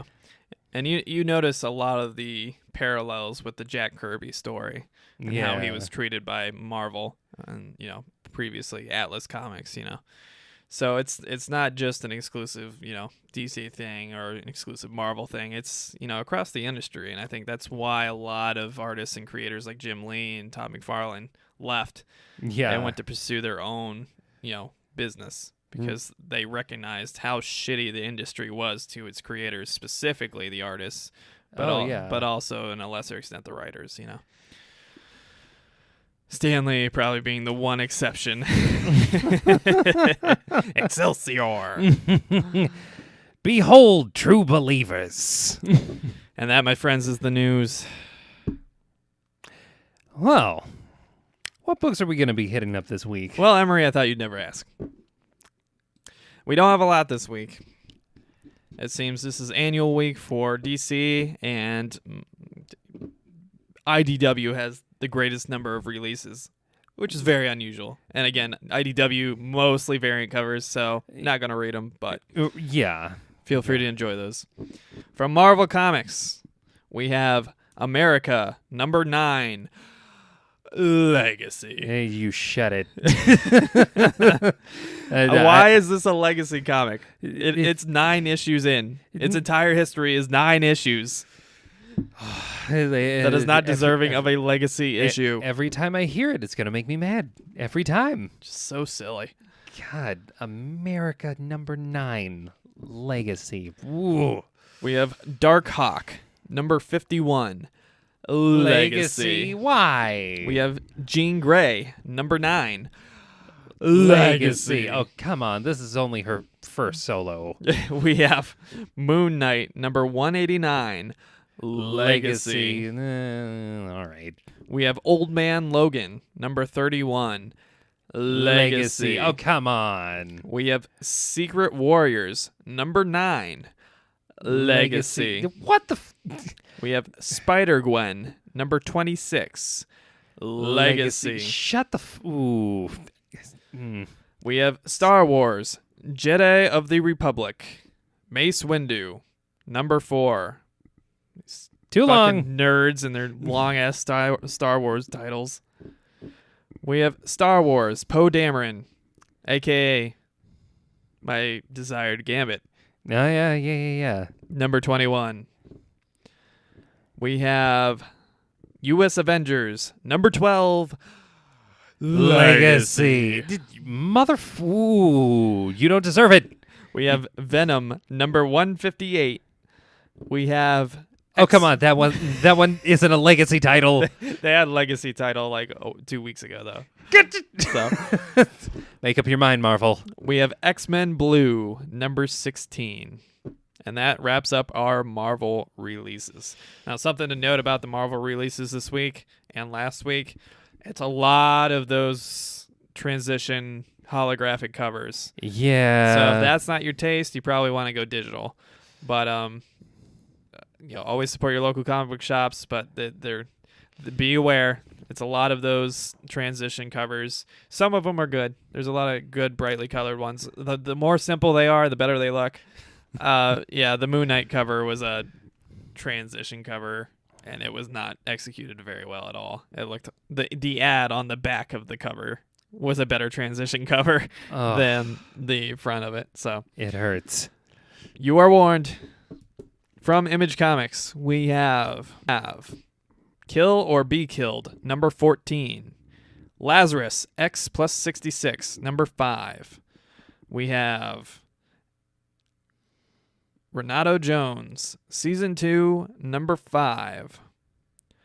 We have Spy Seal, number 4. And that wraps up our Image books for the week.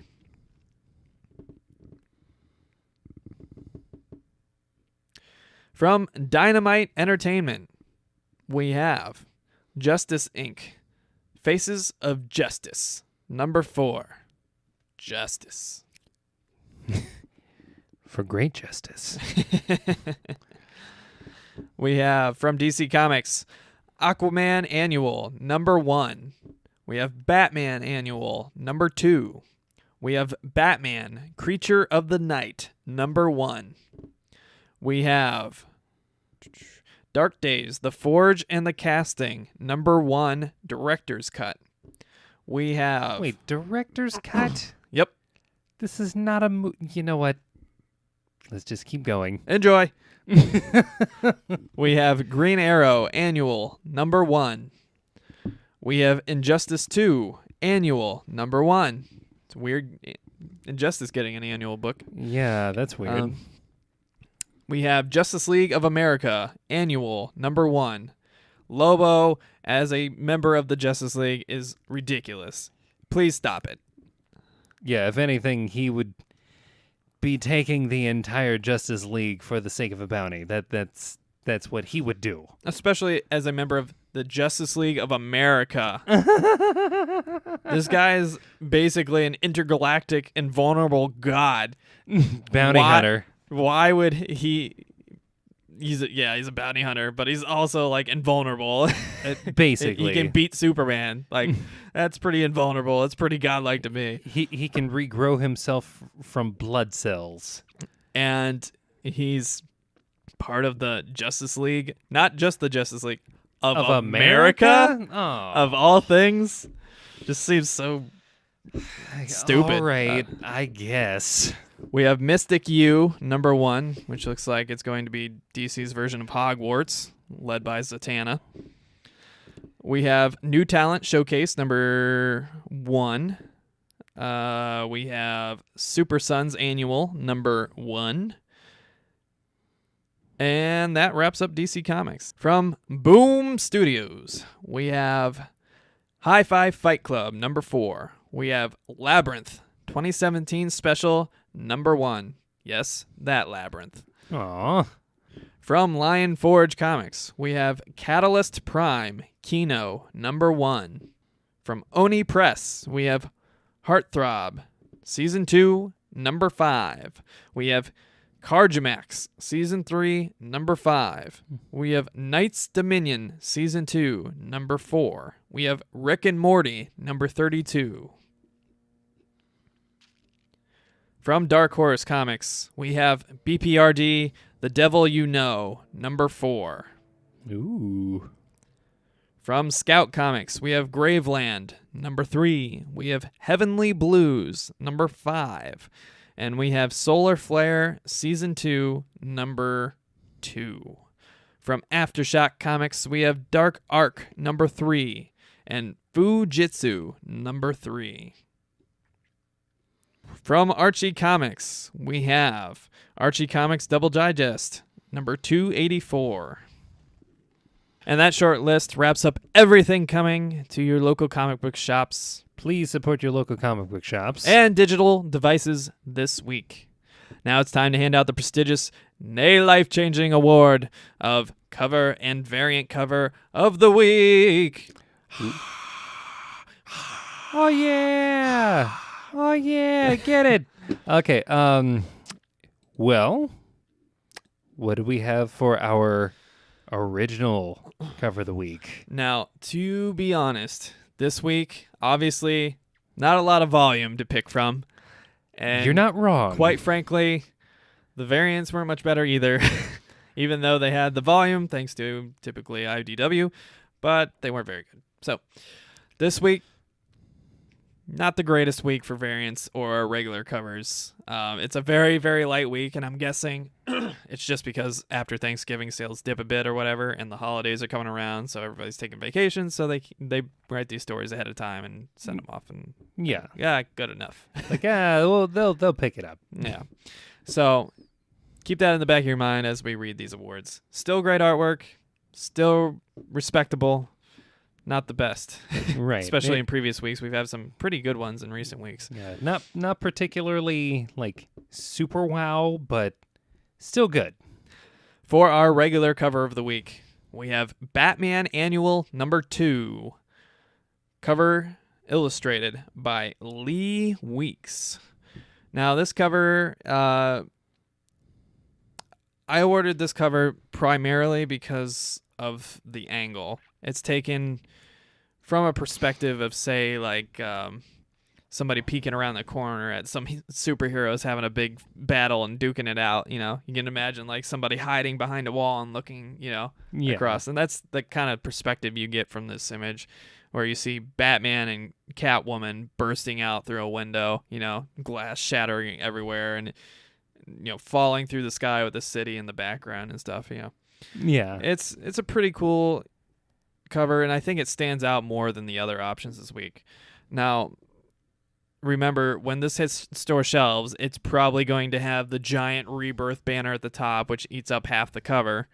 Yeah. So that's my biggest gripe with DC right now, is that giant Rebirth banner. Pretty problematic for just looking at the art. Yeah. But otherwise, very cool cover. Great artwork. I will say this. Every time you say Batman Annual, my brain keeps shortening it to Batmanual. I thought you were going to go a much dirtier route with that. Oh. Batman Anal. Oh, no. Starring Batman and Catwoman. Oh, no. Meow. When in Rome. When in Rome, protect your butt. I don't know if you've ever seen the like early 2000s version of that show, The Tick. Oh yeah. Oh, yeah. You know Batmanual. Or, as he liked to be called, Batmanuel. So yeah, cover of the week, Lee Weeks. Look forward to us telling you whether the content matched the drapes from writer Tom King, who we praise relentlessly for his work on Mr. Miracle. Yeah. And I personally criticize him greatly for using Nightwing as a secret spy, even though the book was good. But Nightwing was not the character to use. Oh, Grayson. Ugh. Interesting concept.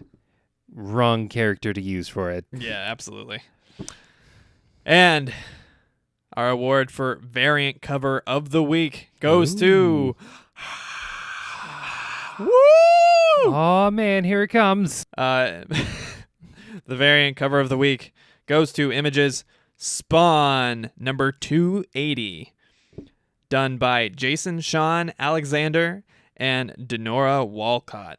Ooh. And this Spawn cover has a very kind of strange, like, watercolor paint vibe to it, where it's got the kind of brooding typical Spawn with the high cape, and then the cape blowing out behind him is filled with different images of what looks like, a face and then some demons, and it's just cool how they integrated the color in the cape and made these images within the cape without having the typical just penciled in shadows or whatever. Yeah, it's a cool concept, like just having basically something play out along a silhouette of Spawn. Absolutely. And if nothing else, it's unique. It's a unique idea, and it looks pretty cool. Oh, yeah. It really does. It kind of looks like, you ever see those, like, viral videos where they have the painters using their fingers and, like, smearing, like, images onto, like, tiles and stuff like that? Yeah. That's what it reminds me of. It looks like those tile, like, paintings that, artists use their fingers and, like, their nails to paint. Oh, interesting. That's what it reminds me of. But very cool aesthetic.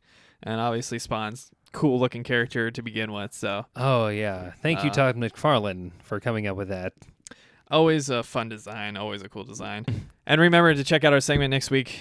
Did the content match the drapes? When we evaluate Jason Sean Alexander and Darragh. Sounds Irish. It probably has a weird Gaelic pronunciation. Darragh. Savage. Great cover from Jason Sean Alexander and Denora Walcott. All right. For our new friends out there, this is the part of the show where we each discuss a topic of our choosing about the world of comics. We realize this has been a really long show so far. Thanks for sticking with us. I promise you, it'll be worth it. Oh, yeah. Oh, yeah.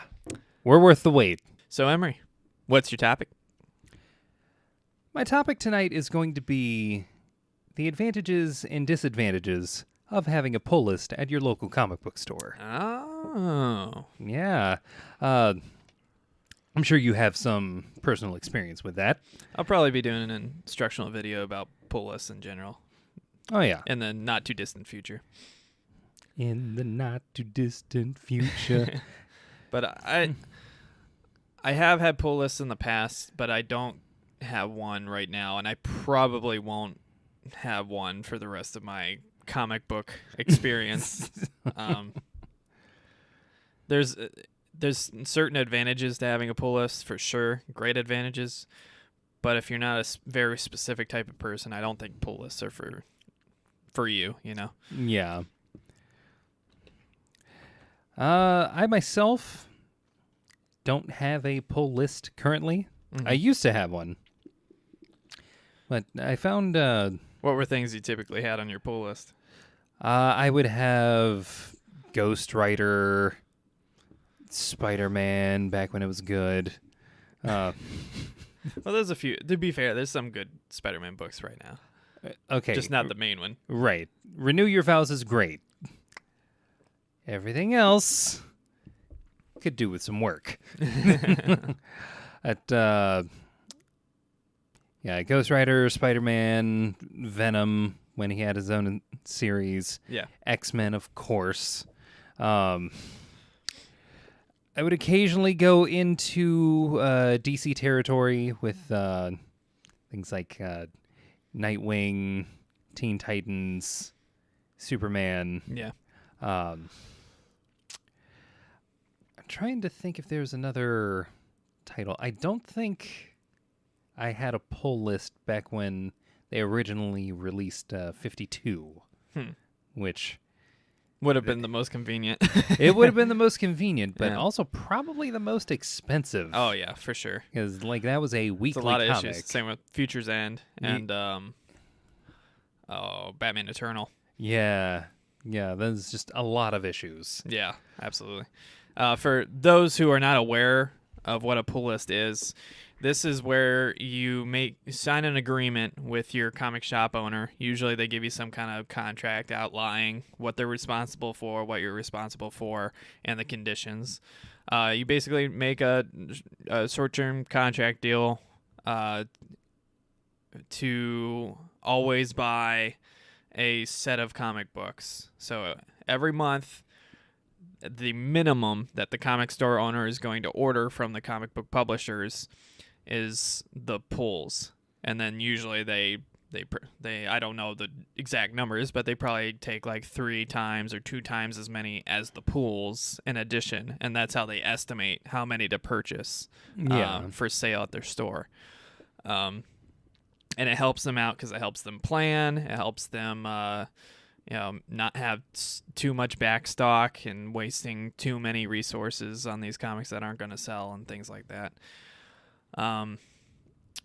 But usually there's a minimum number of series. So like you can't just have a pool for 1 book or 2 books. To actually get the benefit out of it, to get the discount, they usually require you to get like 6, 7, 8 different series in your pool lists.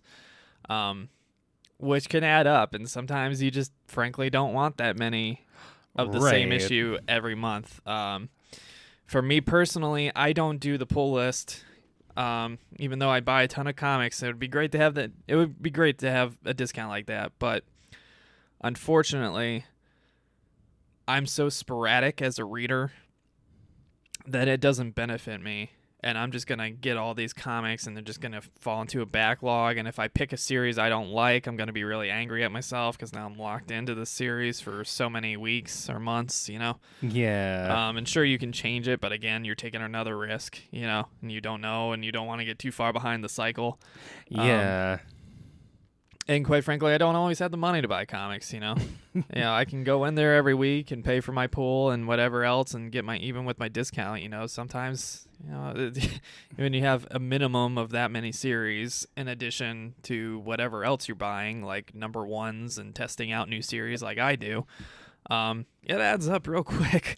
Yeah. You can be spending $40, $50, $60 a week, Just on comics. Just on comic books. And, for a person that's not very financially comfortable, that's a lot for comics, just these short stories, and pieces of art. And I love comics, and I do think they're worth what we pay for them usually, but that comes with an asterisk because it is very expensive. It's a very expensive hobby in the long run. So people out there, if you have very specific series that you always want to follow no matter what, your best interest is to sign that contract with your comic owner and get a pull. And that way you can always guarantee that your comics won't be damaged because they don't go out on the shelf. They literally set it aside for you when it arrives at the store. So you don't have to worry about damage from customers handling it. You don't have to worry about it being sold out before you get there, because they'll literally hold it for you the whole week. You get your discount, usually like 5, 10, 20%, somewhere in that range. And usually it helps you have a closer relationship with the staff and stuff, because obviously they got your pull list and they call you by name, and they, my comic book store owners know my name just because I'm always there. Yeah. And I spend a lot of money at their stores and chat about the Bengals and stuff. But generally speaking, comic shop owners probably won't know your name, especially if you come there like once a month or something to get all the issues, Yeah. Not exactly, Cheers or Yeah. anything. So there are those benefits, and then every once in a while they'll give you special amenities. Like if they have an event, they'll give you like first dibs on, whatever event or whatever variants. They'll be like, oh, we got this 1 in 500 variant cover.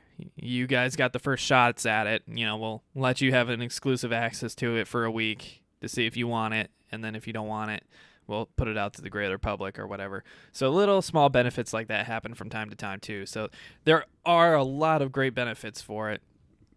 But again, you're signing this agreement, agreeing to pay for these same issues week to week to week. And it's, usually you have to have an advance notice of like 3 months to change one of them. Yeah, because that's definitely a drawback. Because they order all of these comics way ahead of time, It takes a long time to get the shipment orders and get them out to the stores and stuff. I was talking to the owner of World's Greatest Comics in Westerville, just north of Columbus, about 2 or 3 years ago, I think, and he was telling me, it takes a long time to, get everything predicted and planned for and accounted for, So usually, if we don't have that like 2 or 3 months notice, you're just kind of screwed. You're gonna have to just deal with having these comics that you don't want to pay for, Yeah. in order to keep your discount and keep your benefits and keep your pool, Otherwise, you're off the pool and your contract's invalid. So that's the downside of it.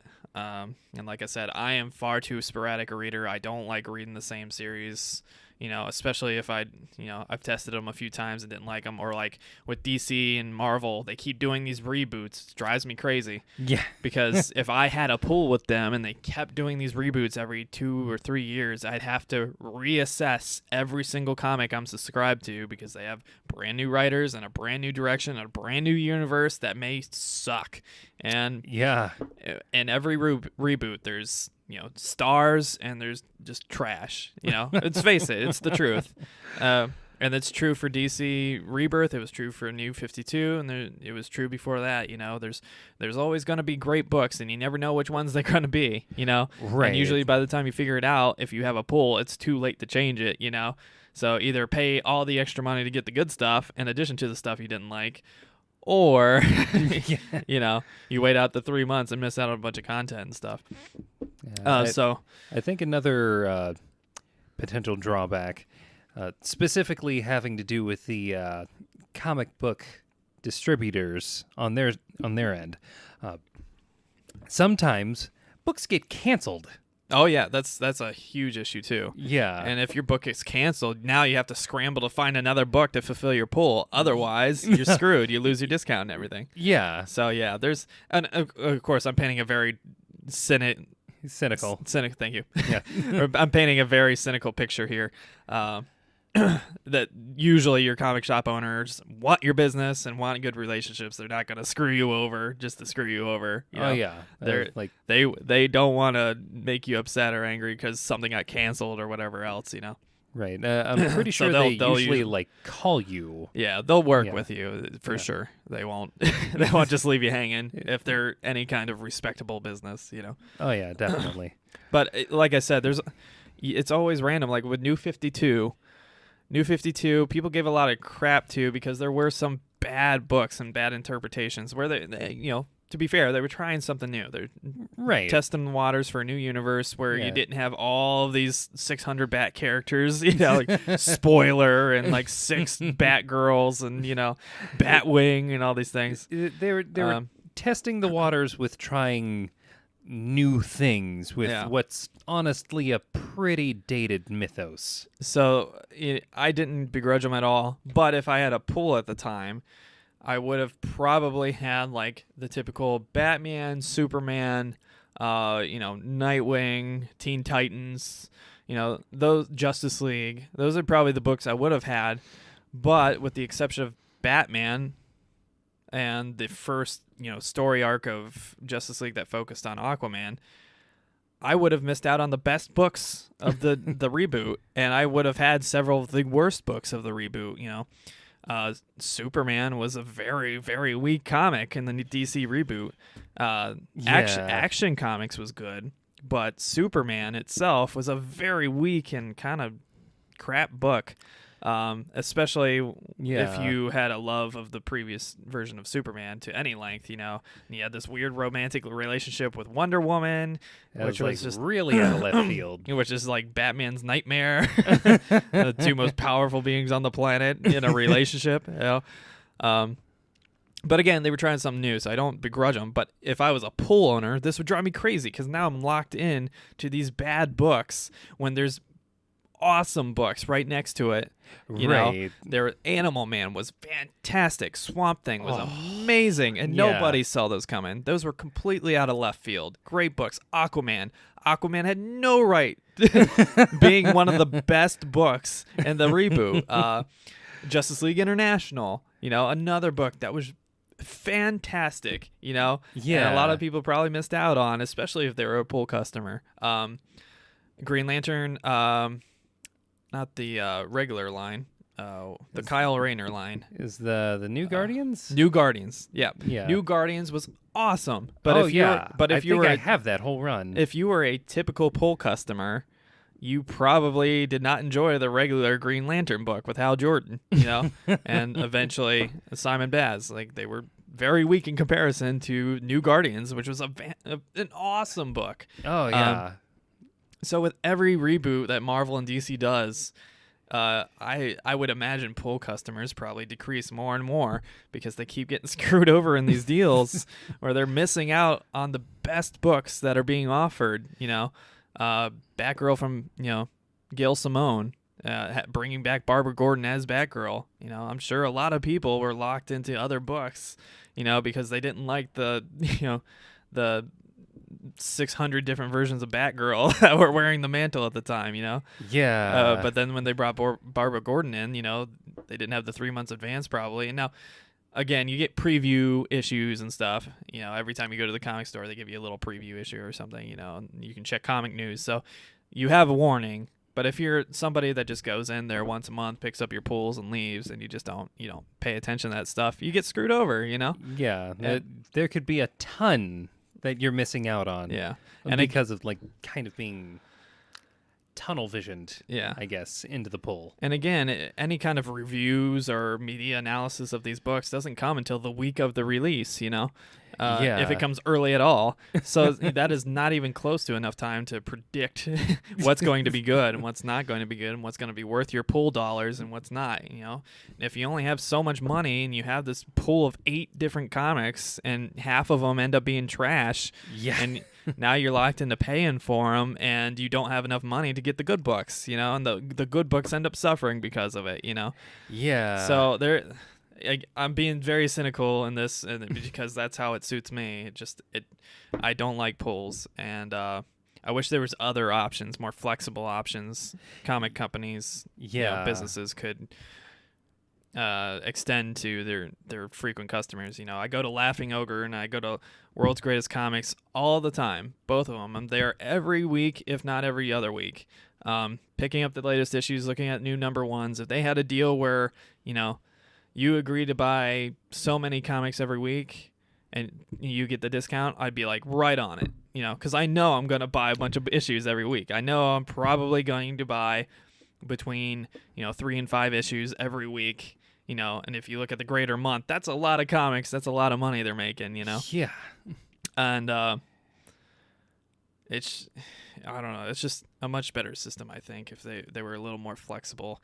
But then the comic or the business itself loses the advantage of being able to predict how many they need to order, So I can sympathize with their perspective where they're giving you this discount so they have the convenience of knowing roughly how many comics to order so they don't order too many or too little for demand. Right. It's funny you mentioned that in that very specific way, that is a way that comic book companies, down the grapevine, eventually figure out which books are selling and which aren't. Mm-hmm. And that is one of the pros of having a pull list, is being able to, in the most active way, support the books that you like or the books that you think are going to do well. That's a great point. Yeah. If you have like artists and writers that you know you like and you know you're probably going to gravitate towards their book anyway, Yeah. pulls are great for you because not only can you ensure that you get these books that you know you're probably going to like based on the writer and the artist, you can also send the message to those companies, hey, I like these writers, I like these artists, keep using them, keep paying them, pay them what they deserve to stay on the company, because we don't want them getting poached by somebody and having their art ruined within the context of the universe I love, and the characters I love. So yeah, that's a great point. It's a perfect way to vote with your wallet, Yeah, definitely. But, I think that's also a way to not just support the specific books that you want, but it is, in its own way, a way to support your local comic book store, because it was, just as you were saying earlier, it is usually through the pull lists that they have the most consistent idea as to what's going to sell, what people are looking for, and basically the books that they don't need to worry too much about pushing or having too much stock just sitting on the shelves. Yeah. You bring up a great point. It's as you can see, there's a lot of pros and cons to this, Oh yeah, and it's a lot to be weighed, honestly, because this is the way that the comic book industry works. Is it revolves a lot around what used to be the subscription that I remember as a kid.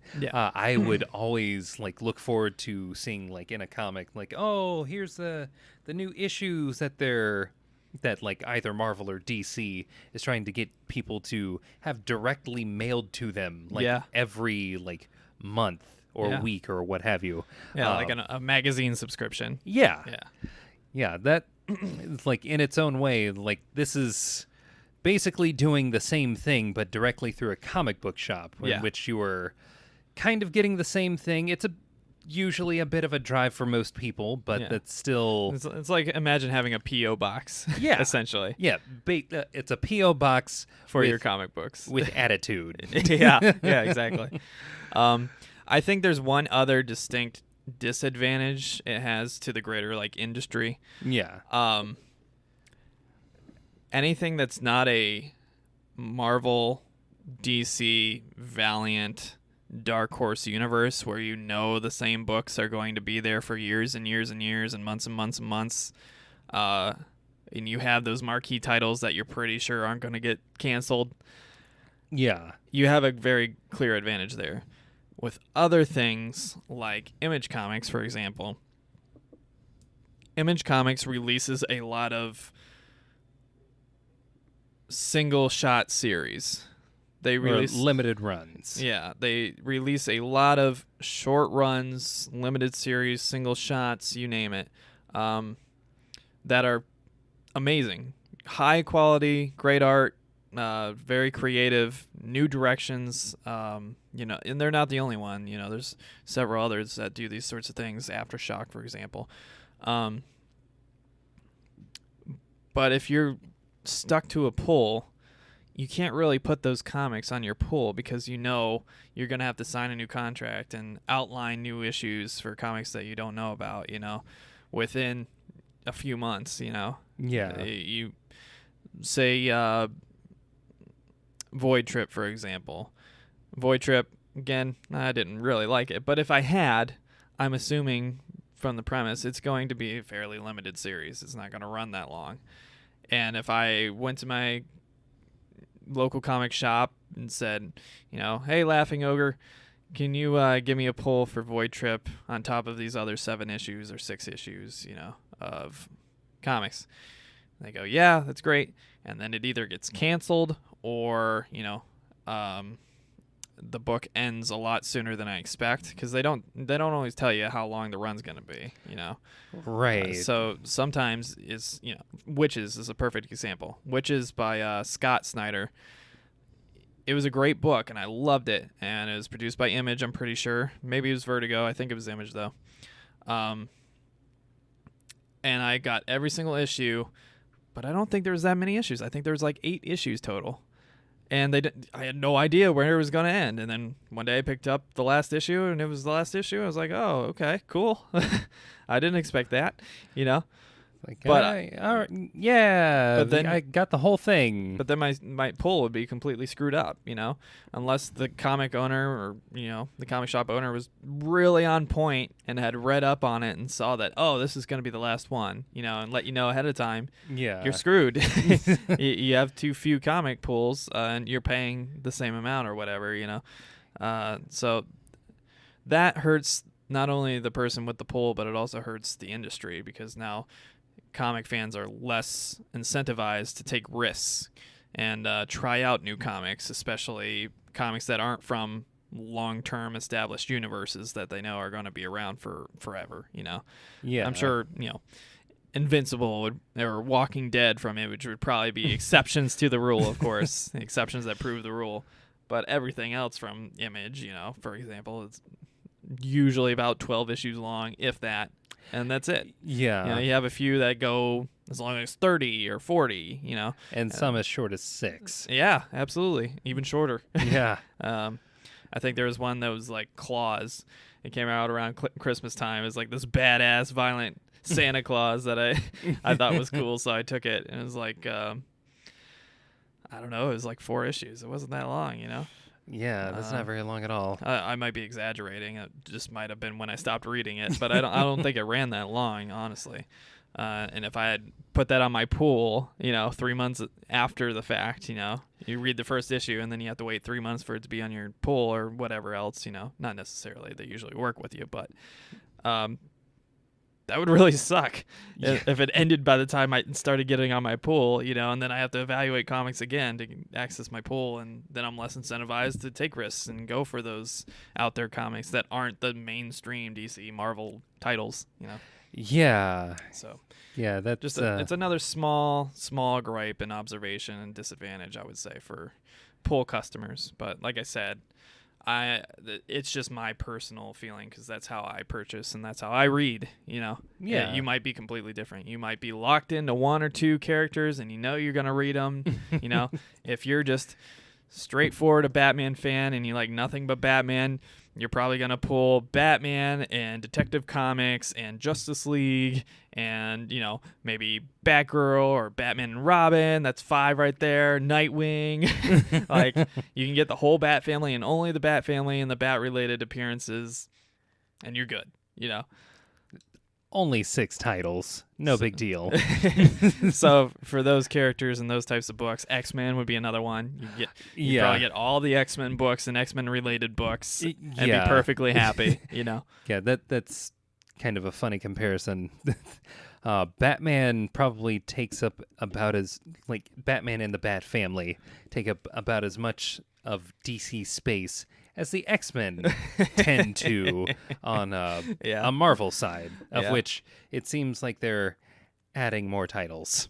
Yeah, it's true. So, is there anything else you wanted to add to the topic? Any of your personal feelings on pools? You think you'll ever get another one?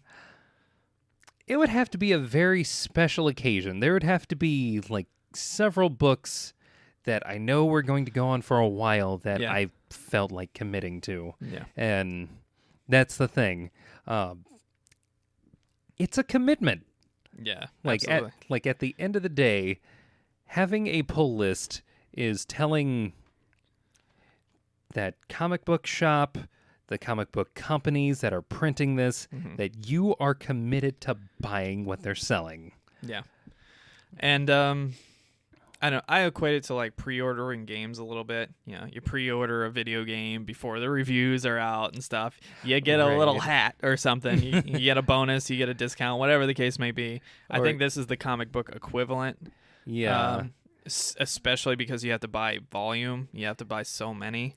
Yeah. If it was like, oh, if you have a pool of, 3 titles, we'll give you a 5% discount. If you have a pool of 8 titles, we'll give you a 10% discount. If you have a pool of 15 titles, we'll give you a 20% discount or something. I think that would be much more flexible and way more fair and Yeah, I think applicable. it would be more enticing. But when you have it set at like 6, 7, 8, which is typical, I think there's just too many Yeah. to take a risk on, to committing to for the long term for Yeah. a lot of people, Which, again, especially because if your of how much- income isn't super stable and it fluctuates or something. Like if you're a small business owner or if you run a podcast, you know, It's like if you're a student, if you're, if you rely on outside income or something, all of these things can be factors, and it's probably not the best bet for you, unfortunately, even though you're probably the person who needs the discount the most, Oh, yeah, ironically. yeah. There are a couple of things like that kind of make it a little to your disadvantage Yeah. to engage in something like that. Yeah. But for those of you who have the disposable income or are just that dedicated to supporting your favorite book or any related books therein, try it. If you don't like it, you can quit. There might be, depending on like where you have your pull list. Yeah.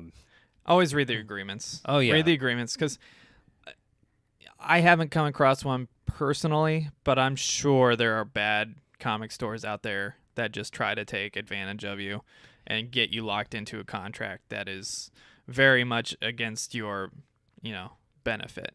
Yeah. That if you run into some kind of financial trouble or something along the line, that they're gonna, come after you Or for like, back issues you didn't purchase or whatever. it's like still trying to basically take money that you just can't afford to spend at that moment. Yeah, yeah. So, with that, you think we should get into the next topic? What is your typical routine when you go into any comic store? Ah. Who do you talk to? Where do you go? What do you look at first? What do you look at last? What is it that makes you feel like you had a great visit to a comic store? Ha ha ha. Well, I have to say, the first thing that I normally do is I go basically through alphabetical order. Straight to Boundless? Don't tell anyone. Action Lab? Shh. I like titties. Give me the comic. I need the boob comic. Don't tell anyone. Now, I wonder how much shame is involved in going up to the comic store owner that knows you, or having a pull, even worse, signing a pull agreement for Boundless Comics, yeah. absorbing that shame. That's got to be the kind of thing where, especially if the person at the register knows you, and then after having known you at least for a little bit, you then try to very slyly say, I want to add a comic to my pull list. Slide it in the middle of the pile, It's boundless. upside down. Shh. Don't look. Don't look. Don't look. Barcode's right there. Don't look. Don't judge me. Don't judge me.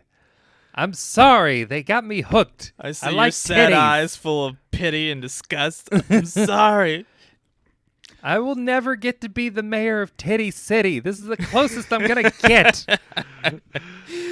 Sorry for that sidetracking there. I'm not sorry. Yeah, the what I normally do is I start from all the way to the left, starting with Action Comics and anything else that starts with the letter A, and I slowly make my way down the line. I avoid the volumes or graphic novels because, like, I usually don't go in for those. I like to keep my upfront costs small. Whatever I find, I then go up to cash register, talk to whoever it is that I know there, ask them, what's going on in the shop today. Yep. And see if they have any recommendations. Mm-hmm. If they don't have any recommendations and I have picked something already, I just give them, cash in, get out. One of the things that I've kind of struggled with remembering to do is asking for sleeve for my comics. Yeah. It's like For those of you who don't know, you see my instructional video on the topic. You always want to bag and board your comics, and most comic shops, if they're a good one, if you ask for a bag and board for your comics or whatever handful of comics you brought in that day, they'll usually give it to you. Oh yeah, So good thing to be aware of. yeah, definitely. For the sake of protecting your comics, which if you're into comics in like any serious way at all, you want them bagged and boarded. Yeah. But yeah, that's usually my routine. I will then leave, go take the comics that I just read to like a sub shop and just read them, eat, bag them and board them again. Yeah. Yeah. And that's my routine. Yeah. For me, when I go to a comic shop, it's just for the comic shop. And like you telling me you eat or drink or whatever while you're reading the comics, like just terrifies me because I'm just picturing like grease from the food or something on your fingers or crumbs or something get all over the comics, ruining the cover.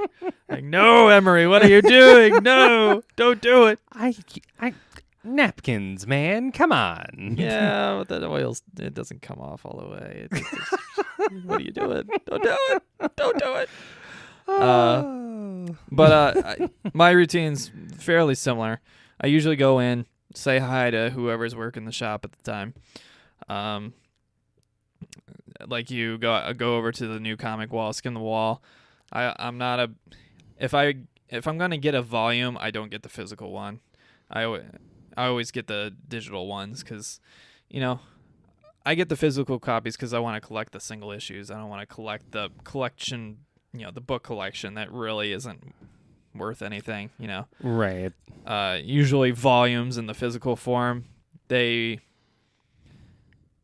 might retain more of their value overall just because there is so much content in them, but they don't gain a value, Right. They're like blue chip stocks in that they're going to be dependable, but you're paying a lot up front anyway, Yeah. and they don't gain much value, if any. And then with your single issues, particularly if they're good, if they become very well known, they appreciate in value. Some depreciate, it's unavoidable when you have something like 950 something issues, like, Action Comics or whatever. Some of them are going to be worth nothing, eventually, especially if they're damaged or something. Oh, yeah. But, yeah, like you, I stick to just the single issues. I usually keep my eyes scoped out for new releases and last week's releases, just in case I missed anything the previous week. If there's a variant that I'm looking for, I usually know ahead of time, so I know exactly what to look for, and I find the title. I go down. Then if they have like an independent section, Laughing Ogre has an independent section, I check that out. I look that over and see if there's anything new. Independent turnover is pretty slow, so a lot of times there's nothing new there. But, if I have the extra money, I'll snag one of them, just try them out and see if one of them really catches me or something. I can support them going forward.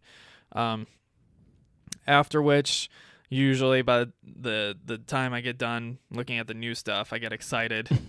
It happens every time I go into the comic shop, and I start looking at back issues and stuff and checking to see if they got some new ones that I need in my collection. I start looking at the back wall, looking at the classic ones, seeing if there's any from the collections I'm trying to complete that need that are there or signed or in good condition or whatever. And then, if I'm feeling really energetic, I'll start looking through the boxes, the backlog boxes, and seeing if I can find others to complete my collection, see if they got any new stuff in, I typically go to World of Greatest Comics for that, but I'll look through there. Usually I'll just walk through the store a little bit, look at the new, decorative things and collectibles and stickers and statues and whatever else, just because I know I'm never gonna buy these things, just junk. But in the store, nice things in to the look nice at. cases and stuff, it's fun to look at. So I'll just walk around, look at the stuff, and usually people watch just a little bit to see what people are getting, getting an idea and a feel for what the market's like, And then I'll go up, I'll pay for my comics if specific friends of mine are there, I'll chat about the Bengals for 10, 15 minutes or something and hang out there talking about, upcoming stuff we're looking forward to and whatever else, just hitting the shit. Yeah.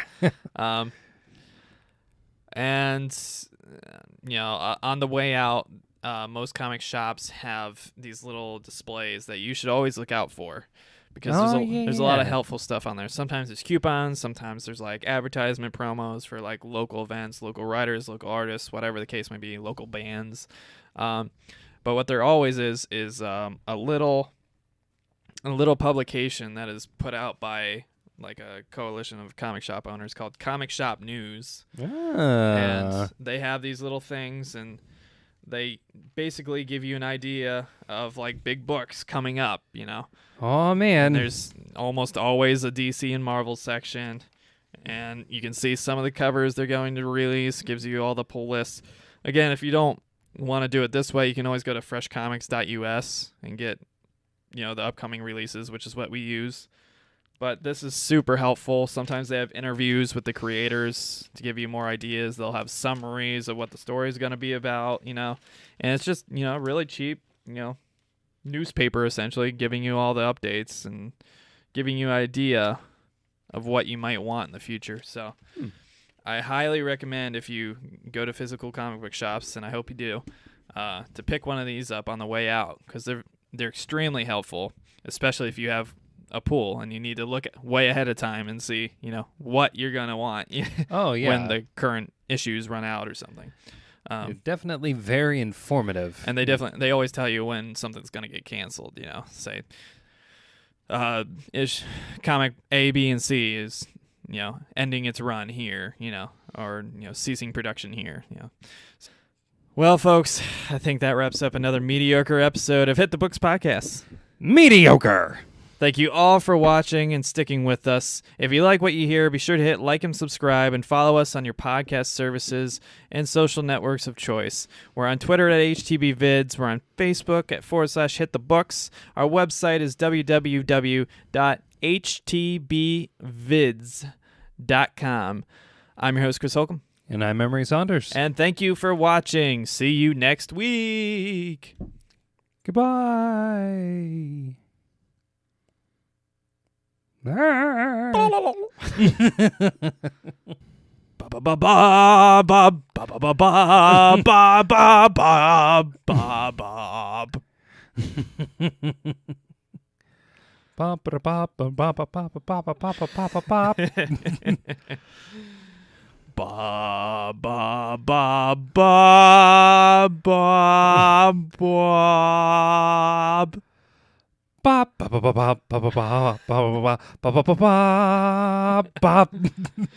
Worth it.